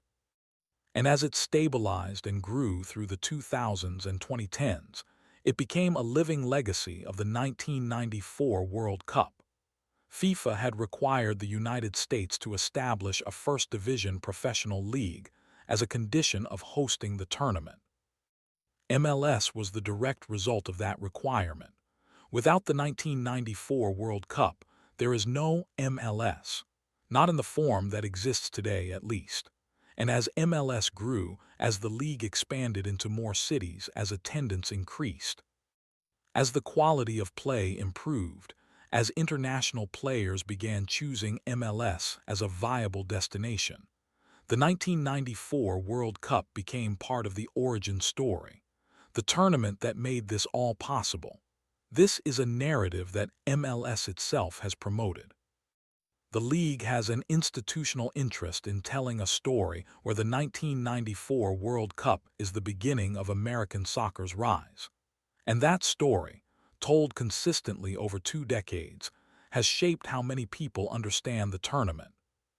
Whether the tournament deserves that much credit is, again, debatable, but the connection has been made, and the connection keeps the memory alive. The fifth reason, and this one is more abstract but I think genuinely important, is that the 1994 World Cup represented possibility. For a country that often feels isolated from the rest of the world despite its global power, the World Cup was a moment of genuine connection. The world came to America, not to criticize, not to compete economically or militarily, to play, to celebrate, to share something. And for that month, American cities felt cosmopolitan in a way they rarely do. The streets of Dallas and Detroit and Los Angeles and New York were full of people from everywhere, speaking every language, wearing every color, caring intensely about something that had nothing to do with American economic or political power. That feeling of being part of a global community united by something joyful rather than something commercial or competitive is rare. And when it occurs, it leaves an impression that outlasts the specific circumstances that created it. The 1994 World Cup survived in memory partly because it represented, for a brief moment, the possibility of a different kind of globalization. One where people came together not to buy and sell, but to watch and celebrate. One where national identity was expressed through football rather than through military or economic competition. That possibility did not fundamentally change the world. Global capitalism continued as it always had. American foreign policy continued as it always had. The commercial arrangements that structured the tournament itself were, as we have discussed at length, far from utopian. But the possibility was felt. And feeling something, even briefly, is enough to keep the memory of it alive. The sixth reason is technology. The 1994 World Cup occurred at a specific moment in media history. It was broadcast on television at a scale and quality that previous World Cups had not achieved. The footage exists. It is preserved. It is accessible, unlike earlier tournaments, which were broadcast in black and white or in limited color, or only in certain regions. The 1994 World Cup was recorded in full color, broadcast globally, and archived comprehensively. When the internet arrived and video sharing became possible, that archive became searchable, shareable, infinitely replayable. This means that the 1994 World Cup is not locked in the past the way earlier tournaments are. You can watch full matches from 1994 on YouTube right now. You can watch specific goals. You can watch the opening ceremony. You can watch Roberto Baggio's missed penalty whenever you want, as many times as you want, until the image is burned into your visual memory. The tournament survived because it was preserved. And it was preserved because it occurred at exactly the right moment in media technology to be captured and archived in a format that could later be digitized and distributed globally. Earlier tournaments, equally significant, equally beautiful, are harder to access. The footage is limited. The quality is poor. The archive is incomplete. Those tournaments exist primarily in written history and in the memories of the people who were there. The 1994 World Cup exists in video. Searchable, shareable, infinitely reproducible video. And that makes it immortal in a way that earlier tournaments are not. And finally, the seventh reason, and perhaps the most human one, the 1994 World Cup survived because people wanted it to. Memory is not passive. It is not a recording that simply plays back what happened. Memory is active. It is a choice. A process of selection and emphasis and repetition. The people who loved the 1994 World Cup chose to remember it. They chose to tell stories about it. They chose to preserve its artifacts, the jerseys, the scarves, the ticket stubs, the programs. They chose to pass those stories to the next generation. And in a culture where so much is forgotten so quickly, where last year's news is already ancient history, where trends rise and fall in days rather than decades, that choice to remember is what keeps something alive. The 1994 World Cup survived not because FIFA wanted it to, not because the host cities invested in commemorating it. It survived because ordinary people, fans, families, communities chose to carry it forward. That is the most democratic and the most beautiful reason for its survival. And it is the reason that, 30 years later, you and I are spending tonight thinking about it because someone chose to remember, and then told someone else, and then that person told someone else, and here we are, still thinking, still remembering, still trying to understand what it meant. What a month of football in American cities reveals about power, desire, and the things we agree to when we want something badly enough. Let us slow down now. We have spent hours tonight moving through documents and contracts and financial arrangements, through the heat of Dallas and the artificial turf of Pontiac, through the songs of supporters and the rituals of the game, through memory and distortion and survival. And now, before we begin our descent into sleep, I want to step back and ask the larger question. What does the 1994 World Cup actually reveal about human beings? Not about FIFA. Not about municipal finance. Not about soccer, about us. About the way we organize ourselves, the way we desire things, the way we negotiate with power, the way we remember, the way we justify. The way we convince ourselves that the thing we want is worth whatever it costs to get it. Because that is what history is for, ultimately. Not to catalog dates and events, but to hold up a mirror to the patterns that repeat, to show us what we do. Over and over, in different contexts with different details, but with the same underlying structure. And the 1994 World Cup is a nearly perfect case study of something very old and very human. The exchange of immediate desire for long-term cost. Here is the pattern. A person or a community or a city or a nation wants something, genuinely wants it, not in a trivial way, in a deep, almost spiritual way. They want to be recognized, to be seen, to be taken seriously, to be part of something larger than themselves. And someone else, some institution, some organization, some entity with the power to grant what is desired, sees that desire and understands that desire is leverage. The entity does not coerce. It does not threaten. It simply offers. It says, I have what you want. Here are the terms under which I will give it to you, and the terms are structured always to favor the entity, because the entity is the one holding what is scarce. And scarcity in any negotiation is power. The person or community or city accepts the terms, not because they are naive, not because they are foolish, but because the desire is real and the opportunity is rare and the decision feels in the moment like the only possible decision. And then, afterward, when the immediate gratification has faded and the long-term costs become visible, there is regret.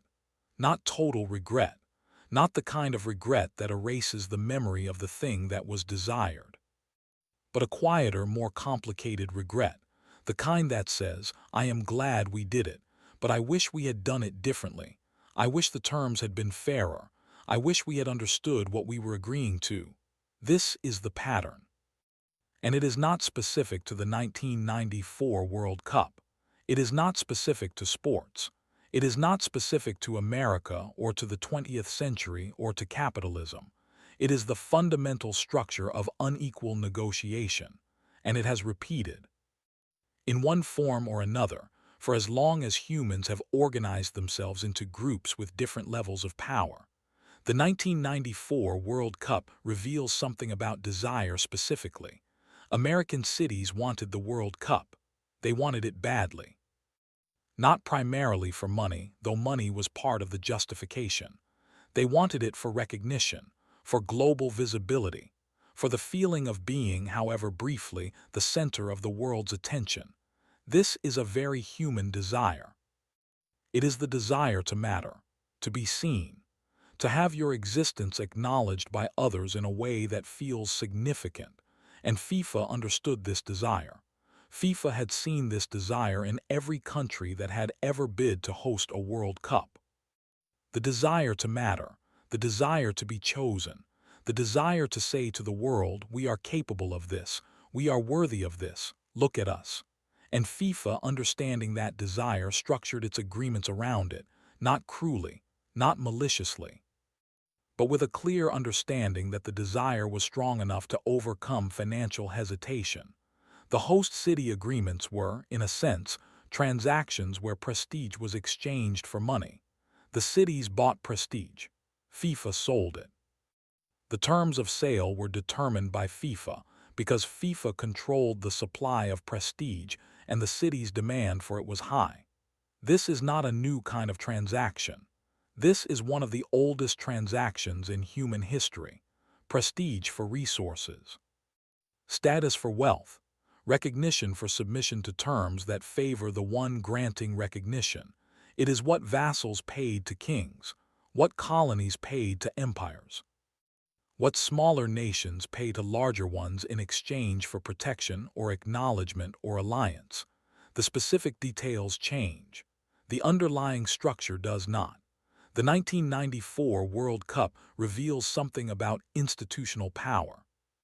FIFA is not a government. It cannot tax. It cannot conscript. It cannot pass laws that citizens are required to obey.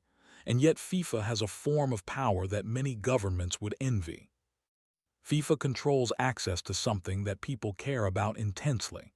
And that control gives FIFA the ability to set terms that favor FIFA's interest over the interests of those seeking access. This is soft power in its purest form, not coercion. Persuasion, the offer of something desirable in exchange for acceptance of conditions that the one making the offer has designed. And the remarkable thing about this kind of power is how willingly it is accepted, how little resistance it generates. Because the people accepting the terms feel and often genuinely are benefiting from the exchange. They get what they wanted. They attended the World Cup. They hosted the matches. They experienced the excitement. They received the global visibility. The fact that the financial terms were tilted in FIFA's favor does not erase those benefits. It just means the exchange was unequal.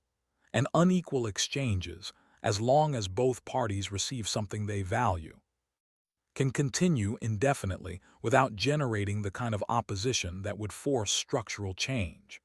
This is the quiet genius of FIFA's model. It gives just enough benefit to the host that the host cannot credibly claim to have received nothing. And it extracts just enough value that FIFA's financial position is always secure. It is exploitation, but of a subtle and sustainable kind. The kind that does not collapse under its own contradictions, because the contradictions are managed carefully enough to remain tolerable. The 1994 World Cup reveals something about collective memory and narrative control. FIFA controls, to a large extent, how the tournament is remembered, not absolutely, not in every detail, but FIFA controls the official archive, the official highlights, the official commemorations, the official anniversaries, and the official narrative. Constructed and promoted by FIFA emphasizes success, record attendance, global reach, cultural impact, the transformation of American soccer, the unofficial narrative, the budget shortfalls, the financial disputes. The disappointed projections exists in municipal records and academic research and occasional investigative journalism. But it does not have the same reach. It does not have the same promotional budget. It does not have the same institutional support. So the dominant memory of the 1994 World Cup is the one FIFA wanted the dominant memory to be. Not because FIFA suppressed alternative narratives, but because FIFA had the resources to amplify its preferred narrative more loudly and more consistently than anyone else. This is how institutional power shapes history, not by erasing inconvenient facts, by drowning them out, by making the convenient narrative so loud and so ubiquitous that the inconvenient narrative becomes marginalized, becomes niche, becomes something only specialists and critics talk about. Most people, when they remember the 1994 World Cup, remember the official narrative, because the official narrative is what they were shown, repeatedly, consistently, in high production value, with emotional music underneath it, and the truth, the complicated, financially ambiguous, structurally unequal truth, remains available to anyone willing to look for it.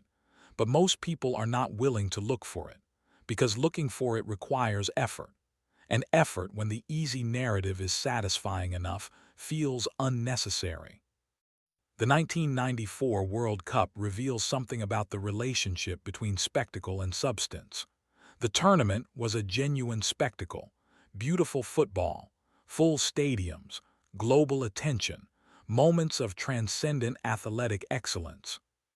And underneath that spectacle was a set of financial arrangements that quietly, structurally, favored one party over another. Both of these things are true. The spectacle was real, the imbalance was real, and the human tendency, when confronted with this duality, is to choose one or the other, to say either it was a triumph or it was a scam, to resolve the contradiction by denying one half of it, but the actual truth is that it was both, simultaneously. A genuine triumph in terms of what happened on the pitch and in the stands, a structural imbalance in terms of who bore the costs and who captured the benefits, and the ability to hold both of those truths at the same time, to say yes, it was beautiful and yes, it was unfair, and neither of those facts cancels out the other. That is what intellectual honesty looks like. It is uncomfortable. It does not resolve cleanly. It does not give you a simple story to tell, but it is true. And truth, however uncomfortable, is more useful than simplification. The 1994 World Cup reveals something about the cost of wanting to belong. America, in 1994, wanted to be taken seriously by the global football community, wanted to be seen as a legitimate participant in the world's game, wanted to prove that Americans could appreciate football, could organize it, could host it at the highest level. And that desire to belong, that desire to be accepted by a community that had long dismissed American interest in football as shallow or commercial or culturally inauthentic, made American cities willing to accept terms that they might not have accepted if the desire had been purely financial. This is the cost of wanting to belong. You accept the terms set by those who already belong. You prove yourself on their terms, not yours. You adapt to their standards, their expectations, their structures, and in the process you gain entry. You are accepted. You are recognized, but you also, in some subtle way, subordinate yourself. You acknowledge that they have the authority to set the terms, that their approval is what matters. This is not unique to America in 1994. This is the experience of every outsider who has ever sought entry to an established community. The immigrant learning a new language, the student entering an elite institution, the nation seeking admission to an international organization. You want to belong, and the price of belonging is accepting that the ones who already belong will determine what belonging costs. And finally, the 1994 World Cup reveals something about the persistence of beauty despite institutional failure. The financial arrangements were flawed. The contracts were imbalanced. The projections were overstated. The cities, in several cases, paid more than they recovered. And yet, the tournament was beautiful. The football was beautiful. The moments of human connection were beautiful. The goals and the saves and the songs and the colors and the crowds were beautiful. And that beauty was not negated by the institutional problems. It coexisted with them. It survived despite them. This is, I think, the most important human truth the 1994 World Cup reveals. Institutions can be flawed, arrangements can be unfair. Power can be distributed unequally, and people will still create beauty, will still sing, will still celebrate, will still find joy in the shared experience of watching something extraordinary unfold. The beauty is not naive. The people creating it are not unaware of the institutional problems, but they create it anyway, because beauty and joy and connection are human needs that do not wait for institutions to become fair before they assert themselves. The 1994 World Cup was both beautiful and flawed, and both of those things are important, and both of those things will be remembered. The institutions that structured it have power, but they do not have the final word. Because the final word belongs to the people who were there, who felt something, who carry that feeling forward. And no contract, however carefully written, can control what people choose to remember. Rest now. Let all of this settle. We are moving toward the end, toward sleep, toward the quiet closing of the night, a slow return to the summer of 1994, and the gentle forgetting of everything that troubled it. Close your eyes if you have not already. Pull the blanket a little closer. Adjust the pillow. Let your body settle into whatever surface is holding you. We have been moving through a long and complicated story tonight. Contracts and budgets and heat and history. Power and desire and memory and beauty. The things that make human arrangements complicated and the things that make them worth living through anyway. But now we are done with the complications. Now we are just going to sit with the images. The simple ones. The ones that do not require analysis or judgment or intellectual effort. The ones that are just what they are, moments in time, preserved in memory. Asking nothing of you except that you let them pass gently through your mind as you drift. Picture a stadium, not the financial cost of building it or preparing it, not the contractual obligations attached to it, just the stadium itself. The shape of it, the way it rises from the ground, tier after tier, curve after curve, holding space for 60,000 people. It is late afternoon. The sun is low. The light is golden in that specific way that summer light becomes in the hour before sunset. The shadows are long. The air is still warm but beginning to soften. The gates have opened. People are walking in. Slowly. No rush. They are wearing colors. Blue and white, yellow and green, orange, red, every color you can imagine, bright and faded and somewhere in between. Scarves draped around shoulders. Flags folded under arms, waiting to be unfurled. There is noise, but it is not harsh. It is the sound of anticipation, of voices layered on top of each other, no single voice louder than the rest, just a hum of collective energy rising like heat from pavement. You are walking with them, not in any specific role, not as anyone in particular, just as a person walking toward a place where something is about to happen, and the feeling is simple, uncomplicated. You are going to watch something, something that has been prepared for, something that people from across the world have gathered to witness, and for the next 90 minutes nothing else will matter. Picture the pitch, perfectly flat, perfectly green, the grass cut to an exact height, the lines painted crisp and white. The goals standing at either end, nets hanging loose and empty, waiting. The groundskeeper has finished their work. The surface is immaculate. It will not stay that way by the end of the match. It will be scuffed and torn and marked by the passage of 22 players running at full speed. But right now, it is perfect. There is something calming about a perfect surface, about the evidence of care. Someone spent hours preparing this. Someone mowed and watered and lined and inspected. Someone took pride in making this space as good as it could be, and now it waits, patient, ready. You could lie down on that grass if you were allowed. Feel its coolness against your skin. Smell the earth underneath it. Close your eyes and listen to the distant sound of the crowd gathering above you. You would be safe there, held by something solid, something green and living and old. Rest there for a moment, on the grass.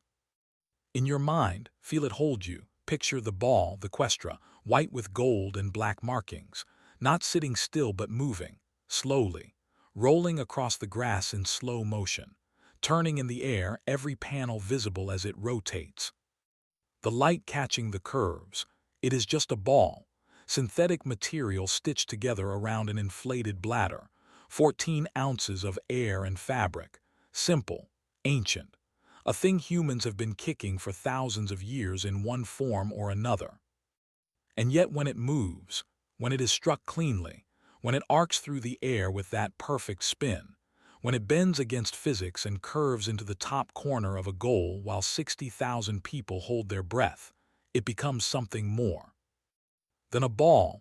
It becomes the thing everyone is watching, the center of attention, the object that carries for 90 minutes the accumulated hope and fear of everyone present.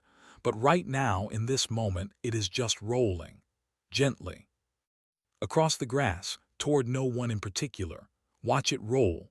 Follow it with your eyes. Let your attention narrow to just that. The ball, the grass, the slow, peaceful motion of one object across another. Nothing else, just that. Picture the crowd. Not analyzing them. Not thinking about ticket prices or revenue distribution. Just seeing them. 60,000 faces. Some painted, some not. Some young, some old. Some alone, some in groups. Some holding children on their shoulders. Some holding hands with people they love. They are all looking in the same direction, all waiting for the same thing, all connected for this brief window of time by the fact that they are here in this place for this purpose. In the rest of their lives, they are separated by language, nationality, class, belief, geography, history. In every meaningful structural sense, they have nothing in common, but right now they are the same. They are people who care about this game, who traveled to be here, who wanted to witness this moment, and that shared wanting is enough. It does not solve the other divisions, but it is enough to create, for 90 minutes, a space where the divisions pause, look at their faces. Not individually, as a pattern, as a texture, a mosaic of human attention. Let your eyes lose focus. Let the faces blur together. Let them become color and light and the gentle movement of a crowd settling into its seats, peaceful, soft, human. Picture the moment before the match begins. The players have walked onto the pitch. They have lined up for the anthems. The music has played. The captains have shaken hands. The coin has been tossed. The referee holds the whistle to their lips. Everything is about to begin, but it has not begun yet. There is a pause, a breath, the space between anticipation and action. The crowd is silent, or as silent as 60,000 people can be, a murmur, a rustling, but underneath it a held breath. The players are still, bodies coiled, ready. The ball sits on the center spot, waiting, and for one more second everything is potential, everything is possible. The match could go any direction, any team could win. Any player could score the goal that everyone remembers. It has not happened yet, and so it could be anything. This is the most beautiful moment in sport, the moment before, when hope is still intact, when disappointment has not yet arrived. When everything is still ahead, hold that moment. Do not let it start yet. Stay in the pause, the breath, the stillness before motion. Stay there as long as you need to. Picture the light changing. The match is being played. You do not need to follow it closely. You do not need to know the score. Just know that it is happening, somewhere in front of you. Movement and sound and effort. And while it happens, the light is changing. The sun is setting. The golden light is becoming orange, then pink, then purple. The shadows lengthen. The air cools. The quality of the atmosphere shifts from afternoon to evening. The floodlights have come on. Bright white light pouring down onto the pitch, creating a circle of brightness inside the larger darkness that is gathering around the stadium. This is one of the most beautiful transitions in the world. The moment when natural light gives way to artificial, when day becomes night. When the game that began in sunlight continues under floodlights. The players do not stop. The game does not pause. It moves through the transition seamlessly, the way time always moves, indifferent to the beauty of the passage. But you can pause. You can notice the way the grass looks under floodlights, greener than it was before, almost unreal. The way the shadows disappear, replaced by a different kind of light, flat, even. Artificial but somehow warmer because it means the game continues into the night. Watch the light change. Let it happen slowly. Let evening become night while you breathe. Picture the end. The final whistle has blown. The match is over. One team has won. One team has lost. Or perhaps it is a draw. It does not matter now. The players are walking off the pitch. Some are celebrating. Some are bent over, hands on knees, breathing hard. Some are exchanging jerseys. Some are waving to the crowd. The crowd is moving, standing, gathering their things, beginning the slow process of leaving, but some are staying, sitting quietly, not ready to leave yet, not ready to let the moment end. They sit and watch the empty pitch, watch the groundskeepers come out with their equipment, watch the stadium lights begin to dim in sections, watch the evening settle over everything. There is no rush. There is nowhere they need to be. The thing they came for is over, but they are not ready to return to the world outside yet. So they sit, and they remember, and they let the feeling fade at its own pace. You are one of them, sitting in the stands, the stadium emptying around you. The night quiet now except for distant voices and the sound of your own breathing. The game is over. The summer will end. The World Cup will become memory. The contracts will be filed. The costs will be counted. The disputes will be resolved or not resolved. Life will continue as it always does. But right now, in this moment, you are just sitting, watching the lights dim, feeling the night air on your skin, holding the memory of what you just witnessed. Not analyzing it, not judging it, just holding it. Gently, let yourself stay there in the stands, in the quiet, in the last light of a summer evening in 1994. Let the images blur, let thought slow. Let the details dissolve until all that remains is the feeling, warmth, connection, the hum of a crowd now fading into silence, the smell of grass, the memory of motion, and let that feeling carry you now, not backward into analysis, but forward into rest. The story is over. The night is here. You have listened carefully, you have thought deeply, and now you can let it all go. Let the World Cup fade. Let the contracts fade. Let the cities and the budgets and the heat and the controversy fade. Let it all become soft, distant, unimportant, until all that remains is you, breathing, resting, held by something soft and dark and kind. Sleep is close now, so close. Let it come. Before you go completely, let me leave you with one last thing. Not a fact, not an argument, not a historical claim that needs defending or a financial detail that needs clarifying. Just a simple image, a closing thought. Something to carry into sleep. Picture a street. Any street in any of the 9 host cities. Dallas, Detroit, New York, Los Angeles, any of them. It is late July, early August. The World Cup is over. The international visitors have gone home. The stadiums are empty again. The streets are quiet. And on this street there is a house. A small house. Nothing special. The kind of house where ordinary people live ordinary lives. And in the front window of that house there is something hanging. A scarf, blue and white, or yellow and green, or orange, or red and white, or any of the dozens of color combinations that were carried through those streets in June and July of 1994. A scarf from a country thousands of miles away. Brought by a family that immigrated decades ago, passed down from a grandfather to a father to a son, or bought new at the stadium. On a hot afternoon in June by someone who had saved for months to afford the ticket and wanted something to carry home. It hangs in the window, faded slightly by sunlight, edges frayed from use, colors still visible but softened. It has been there since the World Cup ended.